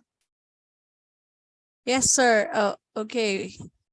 Okay, so uh, ma'am, may we know you first? Can you please introduce yourself? Where are you associated? Are you a deputy teacher? Yes, sir. I'm a grade 8 teacher of Balibago Integrated High School from SDO Santa Rosa City. So that's Region 4A, Calabarzon. And I've been teaching for 20 years now, sir, in DepEd. Okay, thank you, ma'am. Now, for this school year, Ma'am Ava, we have gradually opened the classes for Yes. face-to-face. Could you Yeah. please bring me back, ma'am, to the first day that your school opened once again for our students? Okay, sir. For the first day, it was good actually. Our school have a very big population. So for the transition, we resorted to dividing the classes into set A and set B. So for the first day, it was only set A who went to face, and then set B were under module, or some of them have their GC so that they could communicate with their teachers. So it was smooth because the class size was still small, and it we experienced a little, should I call it, resistance from the students, because they were used to just answering the modules or having their classes online. But soon enough, they were comfortable in coming to school daily using the set A, set B option. Okay, thank you, Ma'am Ava, for sharing that. I would like to highlight the word resistance from the students. Could you please further elaborate on what resistance is? Yes. Actually, I experienced this during recitation. I'm teaching mathematics, so a performance is very important in our learning area. So whenever I ask the students to stand up or to answer, they seem to be hesitating, and there are a lot of hesitation. It's not just it's not just majority, it's almost 100% hesitation on the students' part. So we as teachers strategize on how to help the students or motivate the students somehow na their transition from just staying at home, answering modules or online classes to going back to yung face-to-face. Because we always remind ourselves na since we are handling grade 8, the last time that they had this face-to-face was they were in grade 5. So we understand that. So we try to strategize on how to motivate them. Okay, thank you, ma'am. Thank you for giving clarifications as to what resistance from the students was all about. Now, let us talk about the memorable things that happened to you during the coming back of our students to class. Ma'am, could you please try to recall what happened during the first few weeks or first few hours when the schools came back to your school? So the first few hours or first few weeks, actually the first week, it was I could not say it's chaotic because we were organized. However, we can see the confusion on the faces of our students. Yung the normal schedule, parang they're not used to having that normal schedule of from one class to another. So it was really something that we need to, I believe, evaluate their transition from online to face or modular to face. But one thing that is memorable is that they some students, or I believe I could name, I should not name, pero we have a couple of students who do not want to enter the classroom. We do not, I do not know why. They're afraid or something, but that's memorable for me. So I felt their anxiety perhaps. Pero I am glad that their advisor were able to talk with them. So after an hour or so, they were encouraged to enter the classroom. Okay, so you felt that some of our students were actually hesitant. You felt also that they sort to have possess or manifest an anxiety of going back to school. So let's talk of some other things aside from your students now, or perhaps you can supplement some more some more on your students a little later. Let's go out from your students. Aside from your students, ma'am, what are your other experiences? For example, in going back to your classroom, what did you do with your classroom prior to opening them? What were your preparations prior to the start of the opening of classes? Okay, so prior to the start of the opening, so we cleaned the classroom, we prepare so that it would be conducive to learning. So we see to it that the chairs are ready, although we have a little problem on the number of chairs, but we see to it that they are provided, and also as teachers, we prepare ourselves. During the first week, personally, this is an experience, no? Siguro partly because of my age. I'm handling 6 sections a day, so that's 6 loads, and it was difficult for me at first. Standing again for after 2 years in front of the classes, so I can feel that physically I need to prepare myself, not just the strategies that I will give the students or the conduciveness of the classroom, but I realized during the first week that I also need to prepare myself physically. Okay, thank you, ma'am, for those experiences. So you also did not experience only the the anxiety of your learners or your students, but you also prepared physically for your students, the classroom, and you also physically prepared yourself and mentally that you will once again stand before your students. Now, ma'am, my follow-up question is this: when the when it was the first time that your classroom was open, the doors were open, and one by one your students are coming back to your classroom, what did you feel when your students came back to your classroom?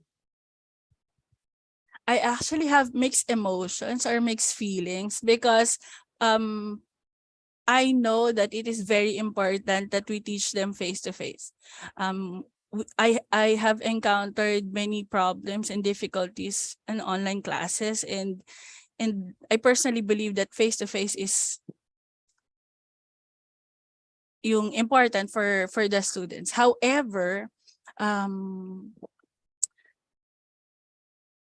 it's quite difficult for I believe for both of us, for the teachers, for the students, even perhaps the parents.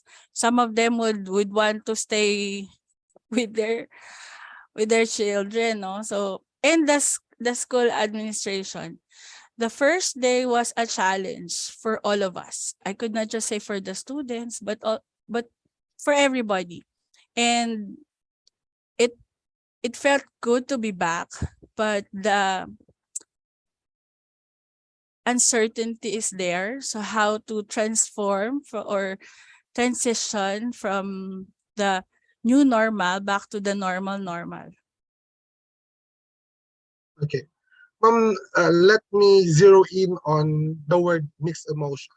When we talk about mixed emotion, you mentioned in your narrative that you felt happy. At the same time, you felt the uncertainty that your students are now back. When we say you are somewhat happy, ma'am, what makes you happy? I'm happy to see them. I'm happy to be there with them. See, teaching for me is not just a profession, it's a calling. So I'm happy to connect with them personally. So to be able to teach them and to show them the strategies, the classroom strategies that they could not experience otherwise if they're doing the module. So Okay. that makes me happy seeing them. Okay. Ma'am, you also mentioned that you had this difficulty, you are uncertain. You felt that uncertainty when the classes opened once again to your students. Ma'am, could you please explain to us or narrate us some more so that we can understand what do you mean by uncertainty?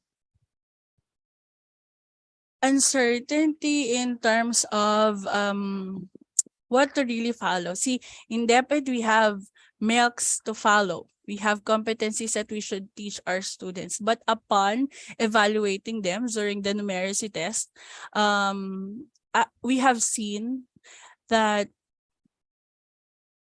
most of them have poor numeracy, and they could not cope up if we're going to teach this milks immediately, the grade 8 milks immediately. So I feel so torn between following the milks, the schedule, or wanting to really help and teach my students so that they will have the mastery of the subject. That's one of the uncertainties that I felt. Okay. Thank you, Ma'am Ava. Now, considering the time frame that we have, it's now several months, or the first quarter is over, and the students are now gradually back to the school or to the classes. Ma'am, tell us your feeling now that your students are you still in set A, set B, ma'am? Or No, have you we are, set the yeah, we are now in full face to face. So I'm full? handling 50, students per class. Yes. Obviously, ma'am, the experience of handling set A, set B would be different from the experience of handling a full face-to-face classes.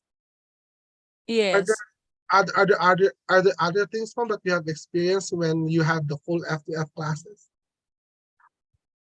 it's quite overwhelming to handle 50 students na as I have told you, they really need to have they really need to improve their numeracy before really doing or studying the competencies, no, as prescribed by DepEd. So it's really overwhelming, but I am happy to say that somehow they are adjusting. So I believe that this is the second quarter, so somehow they are adjusting. More and more students are um, trying to participate. They are say parang they feel more comfortable in their group works, in their recitation. So I believe it's a good start for the full blast face to face. Okay, thank you, Ma'am Ava, for that experience. Ma'am Ava, this is one second to the last question. Ma'am Ava, we are the Secretary of the Department of Education. is bound to fully implement classes and from this school year until the next school year. And we are already done with the first quarter, and we are going on, correct, Ma'am Ava? Now, Yes. if you are to talk to Ma'am Ava during the first quarter, when you were still preparing for the opening of face-to-face classes, what would you tell Ma'am Ava during those times? Please try to talk to Ma'am Ava during the first time of the opening of classes. If I am to talk to myself, actually, I've been talking to myself ever since, and I keep telling myself, you can do this. So you can do this despite the challenges, whether physical, emotional, or the curriculum itself. I believe I can do this and that my students can do this as well. So, I believe, ma'am, that some of my questions are already asked. And thank you, ma'am, for sharing to us your experiences. Ma'am, if ever there will be another opportunity for us to talk again, please, again, ma'am, I would be delighted if you could give me some more time after I analyze your interview, and we will have a follow-up question, ma'am. If follow-up interview, ma'am, if you may, please. Yes, sir. Sure, sure, sir. Okay. Just call. So thank you, ma'am, and I hope you have a wonderful day. Thank you po. Okay.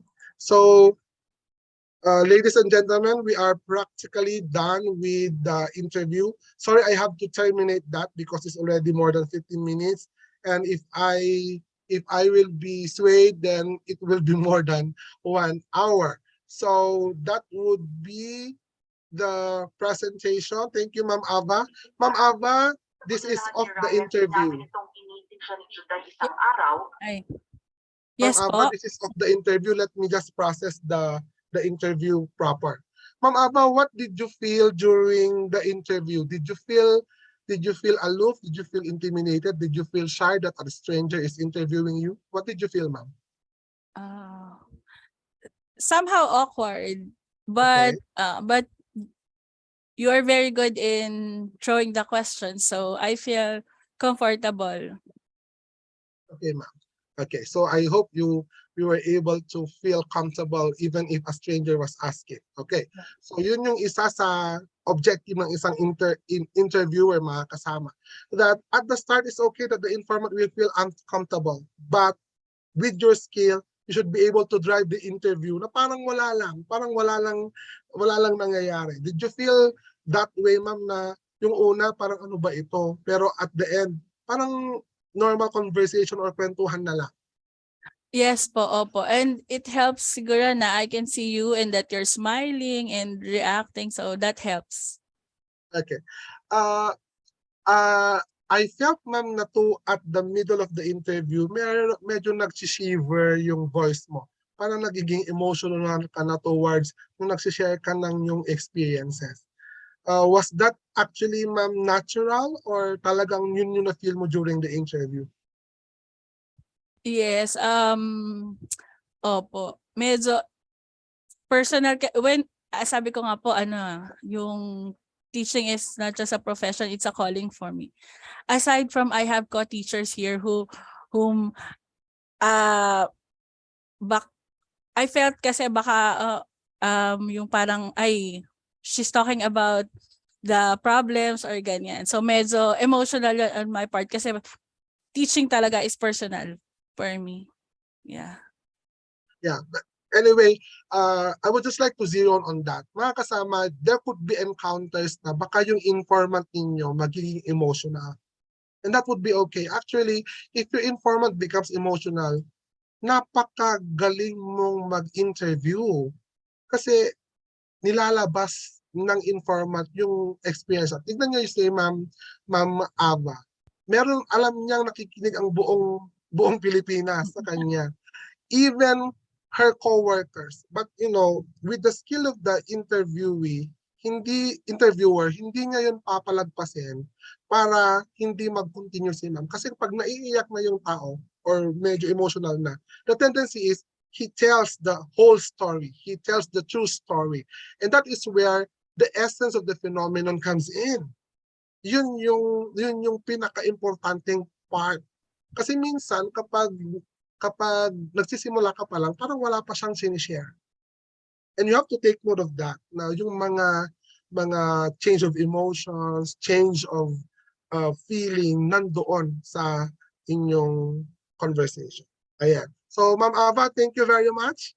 I hope that this is not only a mock interview, kundi nakapag-share ka rin sa akin ng inyong experiences, and I hope that your loads were lightened up. Yes po, Na yes po. Thank you konti po. lang po. Okay. So, ladies and gentlemen, ganito po ang gagawin ninyo when you do collection of data. Remember that this is not a full-blown research. Remember, kinap ko siya kasi medyo mapaparami na kami kasi konti pa lang yung nasi-share ni ma'am na experience niya. So, if you now try to interview, 30 minutes would even be minimum. You could even go 1 hour for one informant. And that now depends on your skill to really dig out the experience of the participant. So if you notice, I did not ask for categorical questions, a yes or no question, more on telling the story. And remember, the informant is just a listener. No, the interviewee is just a listener. He chose the right questions, and the informant simply narrates the story. The talker or the center of the communication should be the informant. And what you need to do is only to highlight some keywords so that you will have to follow up that up in the interview question. Like, for example, the word resistance from the students, that is not clear because that was only mentioned once. Now, based on your probing questions or your clarificatory questions, you now probe into that. So that's actually how you do that. Okay? So I hope that we have given you a simple mock interview. You know already what to do, and then introductory, etc., etc. Okay. Now let's now go back to, thank you, Ma'am Ava, once again. Okay. Now let's now go back to the author.ai. If you notice, some of the words that are encoded are typographically incorrect. Why? Because some Filipino words are not transcribed by the author AI. It cannot recognize that. So what you need to do after the automatic transcription is for you to reread once more and try to edit that out. So for example, good afternoon, Ma'am Aba. Hello. It's okay for the name because we are using pseudonyms. Hello, good afternoon, sir. Okay, I'm sorry. But meron ba akong sinabi I'm sorry kanina? Kung hindi, you can edit that out. You can actually highlight that, and then you can actually edit that out a little later. And as agreed during our first encounter and during the sign of your consent, I will be interviewing you as to the experiences. So the point in here is that you now try to reread the transcript and try to correct some typographical errors so that your transcript will be as accurate as possible. So there are errors here as indicated. And what is good by using author.ai is it gives you already the automatic transcription per minute. You know already from time element 004 down to 15 minutes. So it's actually very difficult for you to transcribe an interview for 1 hour because that will take you so much time to write. But using author.ai, it will already aid you. After the interview, after you terminate the interview, you can already have the transcript right at your hand. What you only need to do is to edit that portion. Okay, so I hope I made myself clear. So let us now have the other portion of our presentation. Okay, there. So after that, you now transcribe, and the transcription is already given by author.ai. Very good, very efficient. Then we do initial analysis of the transcript using a software, using QDA MinerLite. I hope that you were able to download the application and configure it with your laptop. So what we will be doing today is to demonstrate the QDA minor light, and that will be the last presentation for today. So let's move on. When we try to do an analysis, we consider a quick guide. Step 1, you read the transcript, read and reread the transcript until you understand the transcript. 2, extract the significant statements. How do we extract? We try to highlight the significant statements. We even formulate meanings of each statement. After that, we extract again significant statements, and you can go back again to rereading if you did not understand on the first or second reading. Then we have to integrate the results. Then we have to formulate the description. Then we have to return to the participants for validation purposes. Then we can have the validation for step 8. We will do all of this when we demonstrate QDA minor light.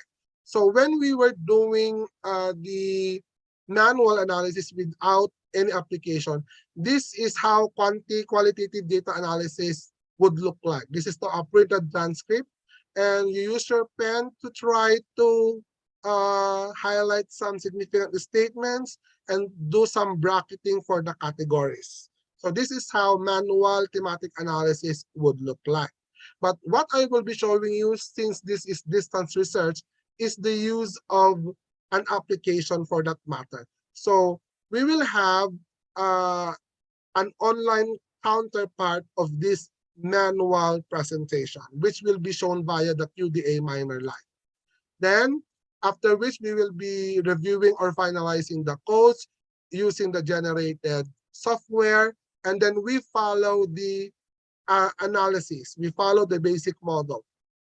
If in quantitative analysis, the model is table reading, followed by initial meaning, followed by the discussion, then corroboration. In qualitative analysis, this is the model. 1, you define on your own word the theme. That is what you call the full analysis. After bringing out the theme, what do the themes mean? So you have to define what the theme is. Then you have to present the quoted text that support the theme. Then you put supplemental explanations to explain the connection of the quote to the theme so that it would be a holistic presentation. And then some corroborations or negations or some ideas that will actually support the theme that you were able to come up with. So that is actually the thing that we will be doing. So I will be stop sharing my presentation and we will go now to the QDA minor light. Okay. So I will be sharing to you the QDA minor light. Just for a while, I will just open the QDA minor light.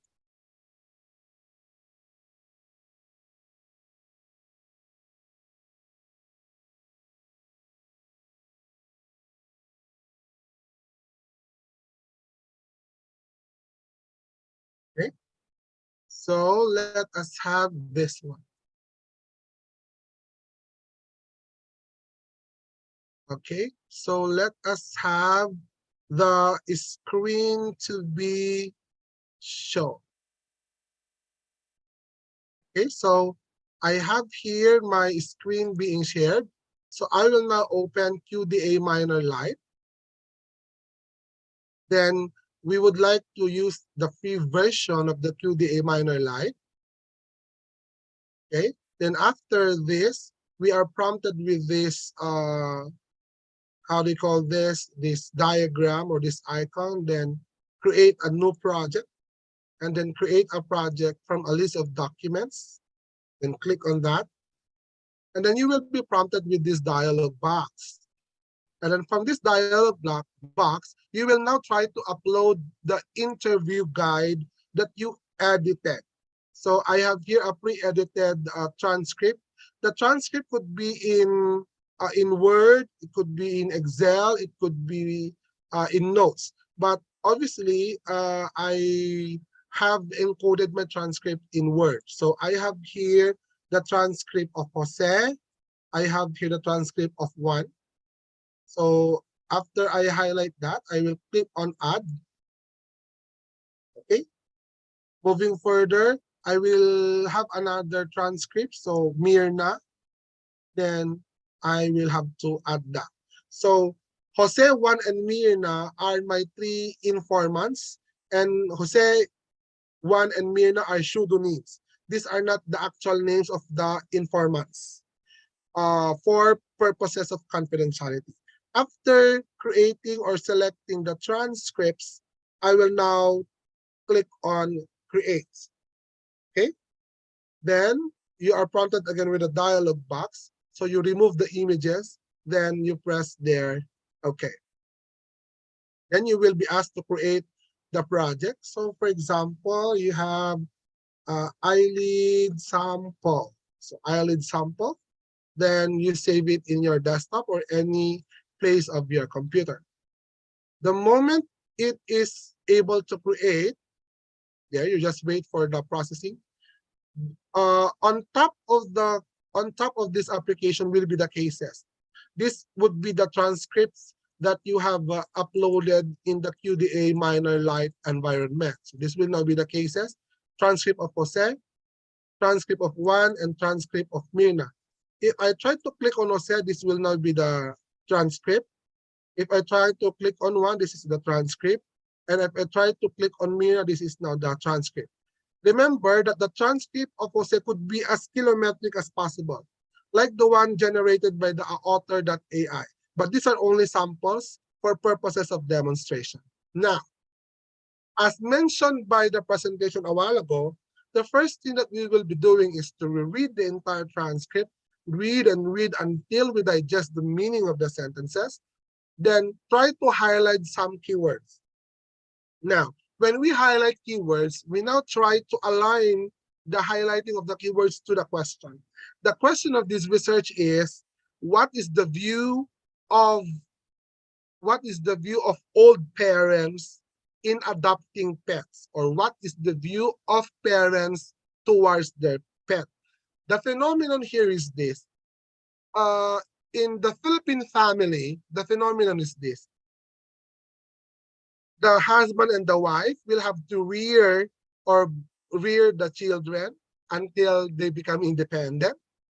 And then when the children become independent, they now establish their own family. Some families would stay in the family residence, while some independent children will build their own family. So eventually, as time passes by, the only one left at home would be the mother and the father. If the children have their own children, then they are the only ones two left at home. And the phenomenon that this research explored is that, why is it that when parents become old or become older, they adopt some pets? If in their working days, they do not have a pet, or they did not have time to take care of pets, primarily because they have their children to take care of. But when they are left alone in the house and as old citizens, SC or senior citizens, they tend to adopt some pets that they were not doing in their past years. So that is now the phenomenon being explored. What is now the view of these old parents or the aged parents regarding their pets? So the interview was done, and this would be some of the transcripts indicated herein. So Jose, for example, let's try to maximize this so that everyone can see. The font style would be, that's too large. Let's say, let's make it 18. Okay, there, that's better. So I repeat, the first thing that we will be doing is to reread the entire transcript and highlight some keywords. So do not highlight all, only highlight the keywords that are relevant to the question, what is the view of aged parents regarding their pets? Okay, so let's try to read. I love my pet. So if I will highlight I love my pet, is that the view of the aged parents regarding their pet? That is not answering the question. So what is the view? So you do not actually highlight I love my pet because it does not answer the question, what is the view? So I consider it as my brother there. So when I consider it as my brother, that is now the view of the aged parent as to the pet. So I will now try to highlight that, and I click the pen in here. So if I click on that, there will now be a code name. So the code name will be anything that will assign a word to consider it as my brother. So perhaps the code name would be brother. Some would code it brotherly. It's okay. That is what we call transcendental subjectivity in qualitative research. So since that is the case, you can use the words that you like for as long as the words are associated to the highlighted words. Under what category? Say for example, the category that I want is, say, family. So brother is the code name of this highlighted word. That is now the category. And then the code, and under what category or the theme, let me say it's family. Anyway, these are simply codes. We can edit them out a little later. So I press OK. If you notice, the codes will now be indicated in here, and then the bracketing will be done automatically by the QDA minor line. So I consider it as my brother and a member of the family. So again, I will highlight that. So I can highlight that, brother. So that's the same. Or if you want to use another code, then you can. So edit that out. So I can click on this, a member of the family.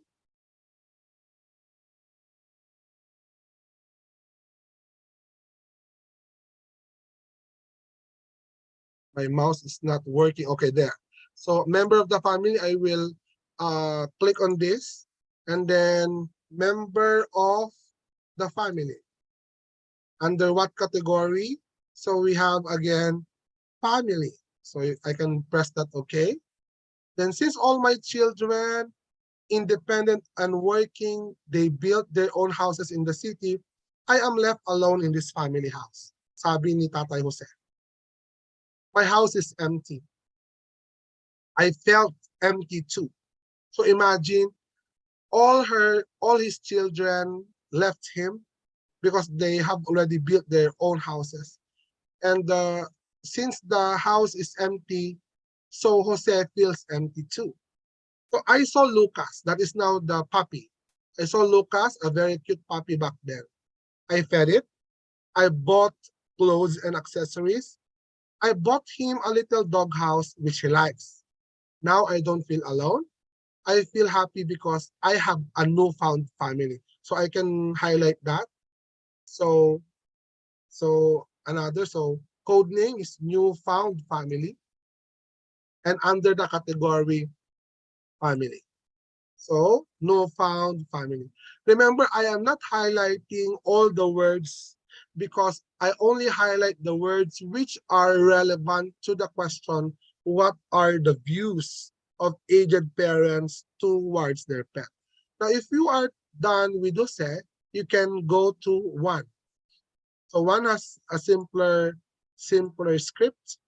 So I can have one style like this. Juggy, my dog, is a companion. So how do you consider your dog? Companion or a companion. So I will highlight that. Click on that. So code name is companion. So under category, hindi na siya family. So I will create another category. Let's say company. Then I pressed OK. Then he keeps me happy. He accompanies me whenever I go. So this is now the function of the word companion. So pwede nating i-highlight yan. So again, accompanies. Then under category company. He jumps when I ask him to. I giggle when I play with him. He sleeps with me. He provides me a feeling of acceptance. He is a friend and a family. So family is part again of the one mentioned by Jose, the first one. So family, but that is not under category company, but the first category. So family, code name already exists, so we can have another, let's say a family.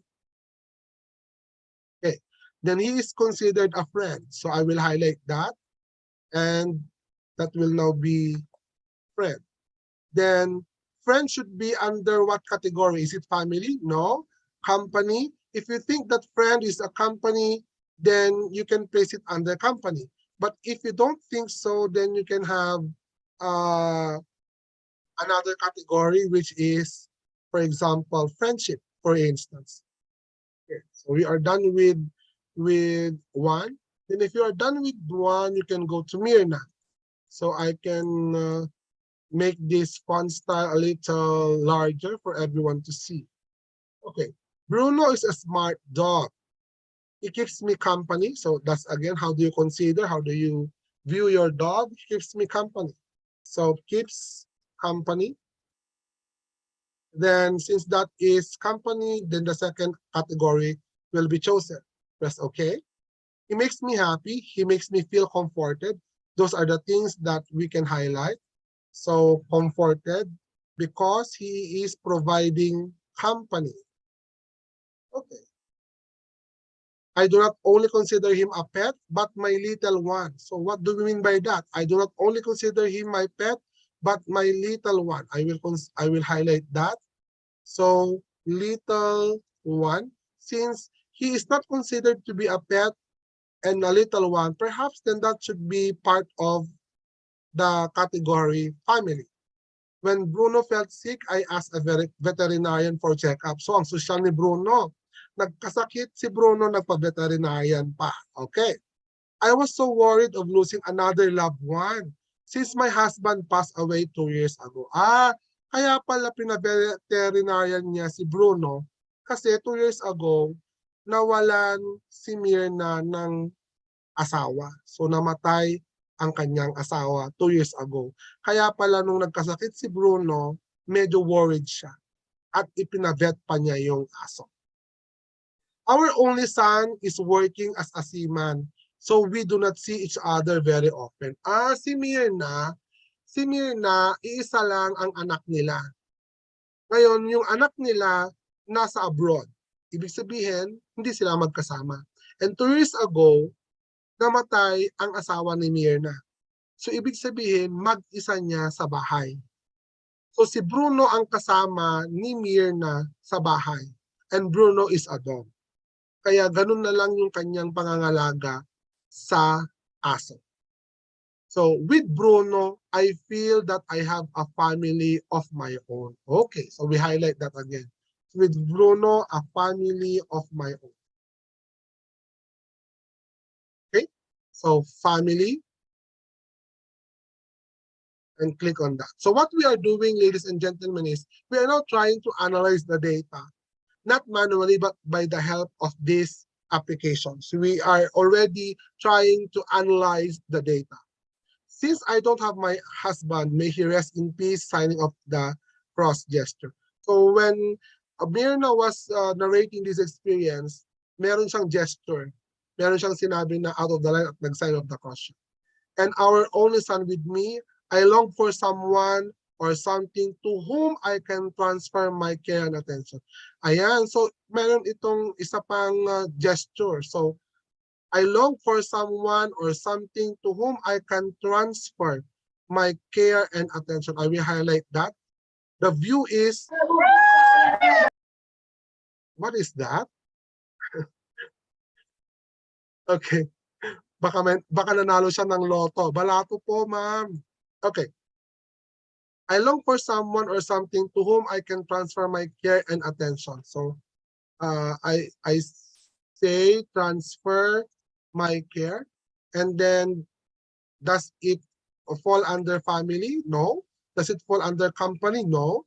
Does it fall under friendship? No. Because this is again another a new term, which is transfer my care. So I will say for the meantime, transfer. Okay, Bruno is that someone. He is not someone. It's not just someone. He is not just a pet. I love Bruno as I love my son. Oh, so yung aso parang anak na niya. So, I love as my son. I love as my son. So therefore, that could be family. Okay? All the love and care that Bruno deserves, I give. So there. So we were done with the 3 transcripts of Jose, Juan, and Mirna. So what we will do is to try to analyze the codes that are presented herein. So under family, we have brother, member of family, newfound family, a family, little one, a family of my own, I love as my son. And company, companion, accompanies, keeps company comforted, there. And then for friendship, friend. If you notice, friendship and friend has only one code. Therefore, you will now try to lump friendship or friend to the other things. So if you are a friend, usually you are a company, not a family member, but a company. So I can actually click on this and I can actually merge this code to the other one. So I can edit the code. Okay. So friendship description. So later, if I try to look into company and friendship, then they can be merged with the other one. I will show the merging later on. Okay. And then transfer my care. Now we now try to look into this. Okay. So for the codes, we can do merging. Under codes, we can merge. So I can merge friendship and company. So merge friendship and company. So this time, friendship is now under company. So I can leave that now because it's already done. If you look into this, friendship is now under company. Okay. So we now have 3 categories. We now have family, company, and then transfer. Okay, so these are now the 3 categories. If we now try to answer the question, what is the view of aged parents towards the pet? The view is family, company, transfer. If you try to look into that, these these codes are not parallel with each other. They are not parallel with each other. So therefore, we have to make them parallel, and we try to make them the answer that we expect to answer in the question, what is the view? So family, we consider it a family, we consider it a company, and we consider it transfer. So transfer is actually missing. So we have to reword the codes so that it will be answering the question. What is the view of aged parents towards their pet? So what is their view as family, as company, as transfer? So that transfer is not a good one. So what is the view? Perhaps you can say, we can try to coin words so that we can have better answer. So let's say, for example, let's start with company because that is actually easier. I can edit the code. So I would like this to be returned as a noun to answer the question. What is the view of aged parents? So instead of company, I will write it as companionship. Okay. So does it answer the question, what is the view? The view of aged parents towards their pet is companionship. Okay. So that could answer. The view is they view their pet as a companion, and you call that phenomenon, or you call that theme as companionship. So that would do. I press OK. So the company has now been changed to companionship, and friendship is subsumed under companionship. So if I started already rewarding company as companionship, then I could reward transfer parallel to companionship. So I can reward this as transfer. This is verb, so I can make it transference for it to become noun and parallel to companionship. So what is the view of aged parents towards their pet? Their view is transference.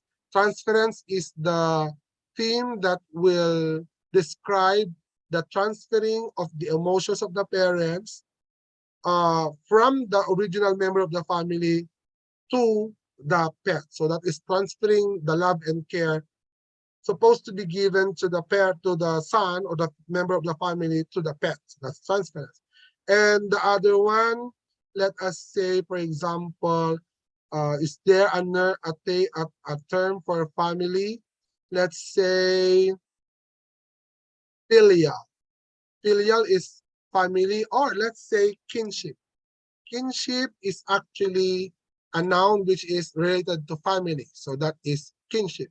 So kinship is now a term which can be referred to this. So kinship, companionship, and transfer. So if we now try to answer the codes, the question, what is the view of the aged parents towards their pet? Their view are the following: kinship, companionship, and transference. So these are now your initial themes: kinship, companionship, and transference. And these terms are actually called out from the interviews and from the coding of the 3 different transcripts. And mind you, the transcripts are not complete. So these are actually limited. The themes are actually limited. And the themes are not final until you go to the last stage. So you can still reward kinship, companionship, and transference after you do the analysis, or after you do the last leg of the work. So that's how to use QDA minor line. Now, if we try to explore some more, we can have the document there. So for example, I would like to see the coded text view. Okay, if I have the document here, coded text, highlight. So these are now the highlighted terms for Myrna. Okay, this is now the highlighted text for Juan, and this will now be the highlighted text for Myrna. And the one bracketed are actually your initial categories. So if your panelists or your evaluators will ask you of these documents, these are printable actually. And these are actually a digital analysis of the interview. So you can even have them hide text or mask text. It depends on you. Now, if you try to further analyze them, you can have the chart. And here we have here Myrna. These are the things that have been analyzed for Myrna. This is for Juan, okay? And this is for Jose and for Jose. This graph will show you the number of words that you have highlighted in terms of family, in terms of companionship, in terms of transference. So those are the things that you can go for that. So you can even tap on this for the words. So what are the words that have been highlighted in the transcript? The larger the word, that is actually the more words that have been indicated in your transcript. So we have transfer my care, little one, a family of my own, I love as my son, comforted, keeps me company, all that. Okay, then if we try to look on the codes, these are now the different codes that you have come up with. Okay, there, and then these are the things that their code from the transcript. These are the only things that you have highlighted, and majority of which are not highlighted because these are not part of the answers to the question, what is the view of the parents? Okay, so there. So that's how to make use of the QDA minor lights. So moving further, let us now try to analyze the codes. As what we have presented a while ago, there are actually three emerging themes which could be finalized a little later when we do the analysis. So we have kinship, we have companionship, and we have transference. So we now try to see whether we have the same analysis as to the original author of the paper using the transcript that he forwarded. So we have the following. Oh, so ang una pala niyang ginamit na theme ay pet familism. Ang ginamit natin ay kinship. In qualitative thematic analysis, as you call it is, it does not matter if the words that you use are actually exactly the same. Like for example, we use kinship in our codes. The original author made use of pet familism. It does not matter because we have a condition in qualitative research that talks about transcendental subjectivity, meaning it does not matter how you coin your words for as long as the meaning of the coined words are the same. So for us, the meaning of kinship is it's all about family. So what is pet familism for the researcher? So pet familism is a phenomenon describing the act of old parents or aged parents to consider their pets as part of the family. This happens when children who have become full-grown adults have established their own families, leaving their parents in isolation at home. As a result of loneliness, parents pet animals as a substitute of their children. So yun pala ang ibig sabihin ng pet familism. At yun din ang ibig sabihin natin ng kinship, di po ba? So this phenomenon is elucidated in interview A, or that's 187, male saying, I am retired. I have 2 children, a doctor and a mariner. They are both abroad. So I have been alone at home for several years. I miss them. To not so miss them, I went to a shop and bought Nippy, my dog. My new son. Talagang ang kanyang dog ay considered na anak niya. He does not only keep me company, but also makes me happy. So this is now the presentation of the analysis of the data. One is you now define the theme. And the first paragraph is actually the definition of the theme. The second level is you now present the quoted statements directly from your transcript. And that is the second paragraph. And if you continue, you have to connect one paragraph to the others to come up with a coherent story. Moving further. Interview C, or this could be Mirna or this could be Jose, 77 female, also shares that only her sick husband and her are at home. Their 4 children have their own houses. This is the nature of life, according to the female informant. We rear children for us to be left alone when we reach old age. You know, when I was reading this qualitative research, I now came to realize na, oo nga tama pala ito. If we try to look into our families, we follow a certain pattern na as single, we work hard to be successful. We work hard and find a family. Then we marry, then we rear children. And of course, as we rear our children, we envision them to be successful, to be rich, to be independent, to have their own family. That is somewhat the general notion of rearing children. For children to be successful, for children to be independent.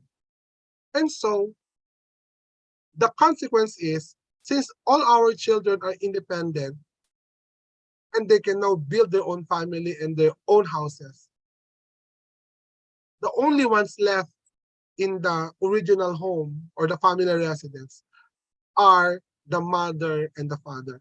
So they imagine to have big family and with children who are successful.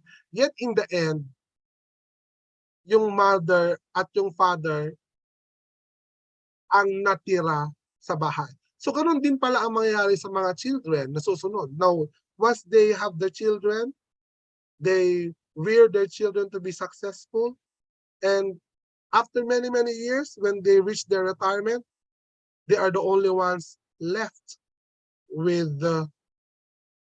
left at home.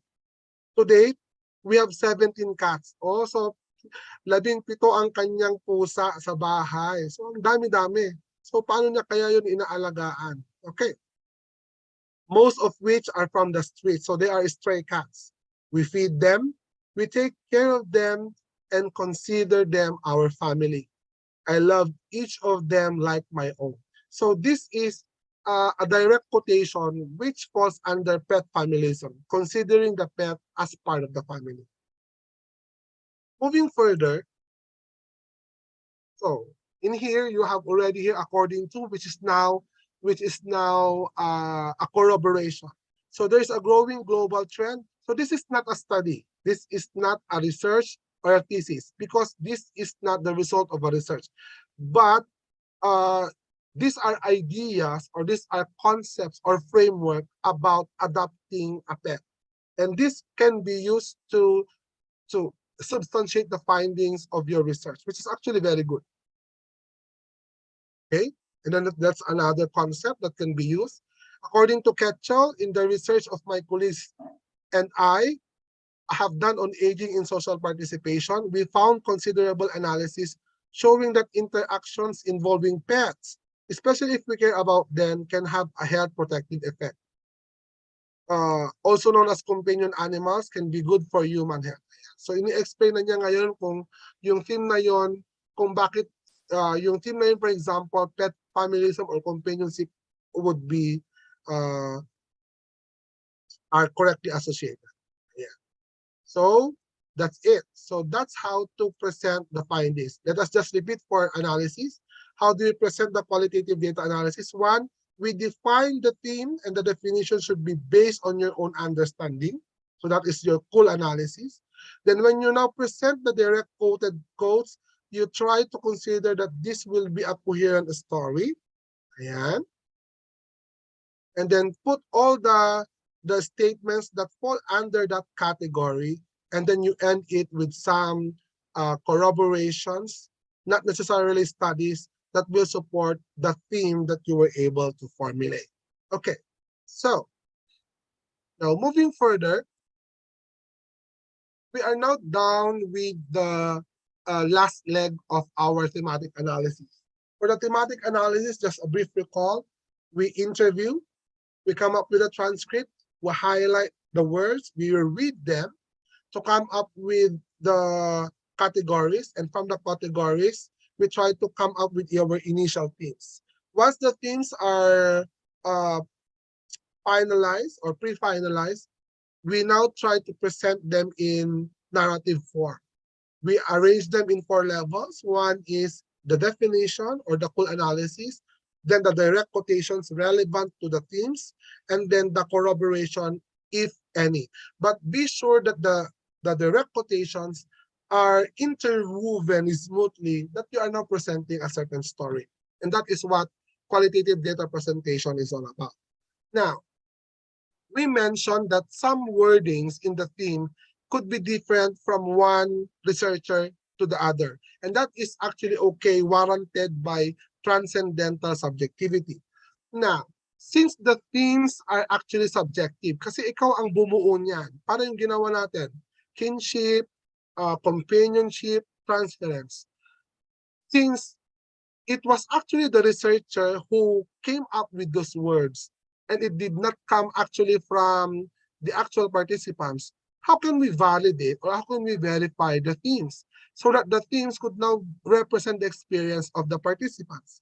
So after presenting the themes, we now go back to validation of the themes. This is actually a very important a very important step in qualitative data analysis, the validation of the themes. The question is, how do we validate the themes?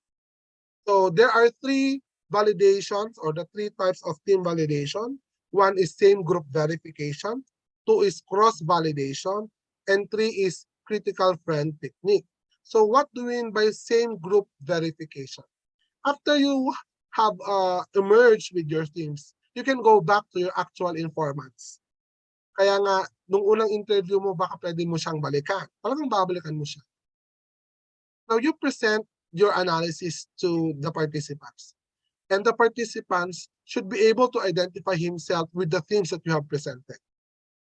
If he was able to identify himself with the themes presented, your themes are okay. If not, then the themes are not okay. So you can go back to them and try to confirm to them that your themes are correct. You can even have cross-validation. Cross-validation is you interview more people of the same criterion, of the same experience, and when you try to interview them, if their answers match your themes, then your themes are okay. How about critical friend technique? For example, I am a neophyte researcher, or I am a researcher. I have analyzed the themes. I can give the raw data or the transcript to another researcher. I come up with a theme. The other researcher comes up with another theme. Okay? Now, when you try to match your work and your themes match perfectly, then your themes are validated. Meaning, two different researchers trying to analyze the themes and giving us matching themes, not necessarily the same exact wordings, then the themes are validated. So, ladies and gentlemen, this is the process of qualitative data analysis and presentation, from data collection, interview, to analysis using QDA minor light, to presentation using the 4 levels, until the validation of the themes. So it's already 4:23 on my watch. We will forego the activity of the coding minor light because that could be given as an assignment na lang and you can submit it to Ma'am Ria. Anyway, I have already asked you to submit an output for our activity session. We can open the last session for some question and answer. Ma'am Ria, back to you. Thank you, Doc Feljon. Very clear yung ating sessions for this morning and this afternoon. Parang feeling ko, kahit di ako nag-research ng quanti at quali, confident na ako na mag-research ngayon, mag-propose ng mga topics. Okay, dear teachers, do we have questions for Doc Feljon about the session? Specifically this afternoon po, yung mga diniscuss po natin this afternoon. Ay, Doc Feljon, nakalimutan natin sabihin, free po ba yung mga software na ito? Free. It's actually for free. Yung ginamit ko po ng QDA minor light and which the links that I have sent them, it's for free. Although since it's a free software, there are limitations. Yeah. Unlike for those with subscription. So meron tong in-app purchases, ibig sabihin, like you subscribe, pero kung gusto mong i-expand pa yung applications niya, you can pay. Yes. Okay. Correct. Yes. So ayan po, free po. Meron siyang free version, simple version. So make sure lang siguro that yung functionality na kailangan natin covered na dun sa free kung ayaw natin magbayad. Pwede rin naman tayo kumuha ng institutional subscription. Pwede nyo i-propose, for example, if you're doing research in your division or in your school, pwede na nilang bayaran siguro yung 1 year na subscription para marami rin makagamit. Questions po? Thank you daw po for learning shared this afternoon. Doc Feljon, baka habang wala nagtatanong, baka you can share yung mga research opportunities sa DepEd, baka may funding opportunities. May question, wait lang po. Yeah. Already downloaded QDA Minor Light Free Edition. Hindi pala question. Nag-download na daw sila. Explore nyo po, explore nyo. Doc Feljon, funding opportunities, research opportunities. For funding opportunities in DepEd, we have our in-house funding, which we call the BERF, or the Basic Education Research Fund. Wherein if you propose for action research, the maximum amount to be given to is 30,000 per research. And for basic research, like qualitative research, the maximum amount is 150,000 per research, and that is per year. May time frame ba to ng completion? 1 year completion, Doc Feljo? For action research, it's only 6 months because that is actually a time frame for action research. But for basic research, yes, it's for 1 year.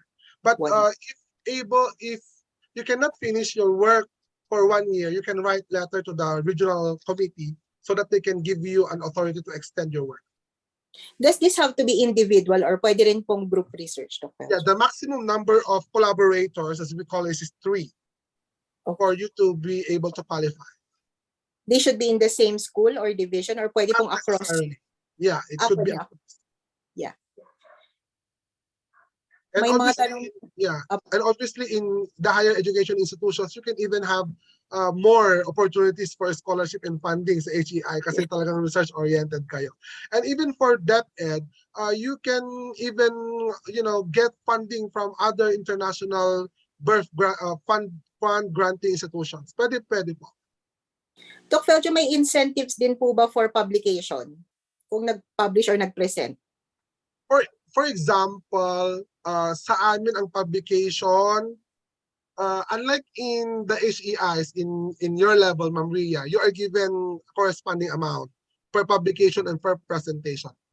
For us in the basic ed or for the Department of Education, some regions, like for example in Region 1, we give free publication to our own referee journal. Oh. In the region, we have a referee journal. It is actually registered with the National Library of the Philippines, and it is a peer-reviewed journal. Our referee journal are experts of research in the HEIs and even abroad. So it's for free, and not all researches nga lang talagang can be published because that is to maintain the standards. But that is for free, considering specifically if your research is birth funded. Okay. So, ayan po, malinaw po yung opportunities natin for research, conduct of research, for publication, even incentive. May incentive ba for presentations sa conferences or points lang yun for promotion? Points na yun, Doc? Sa ngayon, ma'am, hindi pa ganun kasi ang DepEd like sa HEI na meron kayong grant. Sa ngayon, ma'am, wala pa. As to the presentation, the Department of Education conducts free presentation. So, kumbaga, as to international presentation on your own pocket, but DepEd is conducting or staging some conferences for free. At doon sila nagpe-present ng kanilang researches. Yes. Especially if it's action research, maganda talaga na i-share nila with other institutions. Actually, in the national level, we have what we call the research o'clock, wherein researchers from the division and the region present their work via online. Yan, maganda yan. Kasi less expense po sa mga teachers and more teachers can participate. Doc Feljon, may mga tanong dito, saan daw sila kukuha ng transcript that they will use for coding? Parang yung sinabi ko na kanina, ma'am, i-forgo na lang natin yung QDA. Kasi baka, practice lang po yun. Practice na lang po yan. Opo. But kung gusto niyo pong i-practice, ma'am, yun pong code yun pong transcript ni Ma'am Ava, yun po ang pwede nating isend para pag-practice na lang mag-coding. Pero yun po sa pag-practice. Pwede nyo naman din pong pag-practicean yung mga kasama nyo sa bahay at mga co-teacher nyo. Para po mas realistic, mapaka-practice pa po kayo ng interview strategies. Kaya, 2-in-1 po yan. 2-in-1. Pameriendahin nyo na lang po para meron silang incentive. Meron pa po ba tayong question? Doc Feljon, yung mga books, nakalimutan natin. Yung mga books, as of now, we don't have a copy kasi sold out na sila. But when I check Shopee, Lazada, and other online platforms, nandoon pala naka-upload yung mga books. Yun nga lang, if it's sold online, nagdoble at ang presyo nila, Ma'am Ria. Kaya, but anyway, they can purchase the book if they are interested via Lazada or Shopee. Or they can just go to the publication website present. Search lang po nila yung name, no, Doc? Yes. Name nyo, kasi search na po. Yes, Dr. Feljon is an author of research textbooks po, no? Doing research and teaching research. Kaya po talagang mainam po talaga like the advice of Doc Mia yesterday and also of Doc Feljon today that if you teach research, it's also important that you do research. Kasi po you can only transmit what you actually practice. Kaya napakahalaga po yan na we all do research as well. Final words, I suppose, to our participants. Doc Feljon? Okay. I know that researching, specifically the field of qualitative research, might be new to most of us. It might be challenging at the start. Ganon din naman sa akin. You know, I am a math major, Ma'am Rhea. And Yes. qualitative research is actually weird to me at the start. Ano ba ito? Itong qualitative research na ito, 5 lang ang respondents? Okay na? But you know, we were used to treating 500 respondents. And that is for us the standard of quantitative research. But when I was introduced with qualitative research, I felt it's not good and I do not know how to do it. But when I started doing qualitative research, started teaching it, I started loving it. And now I am, you know, one of the pioneers or the advocates of qualitative research, even if I am a math major. That is why, for those of you who feel the same way, it's okay. That is actually the feeling of a beginner. But as you do qualitative research, you will gain that confidence.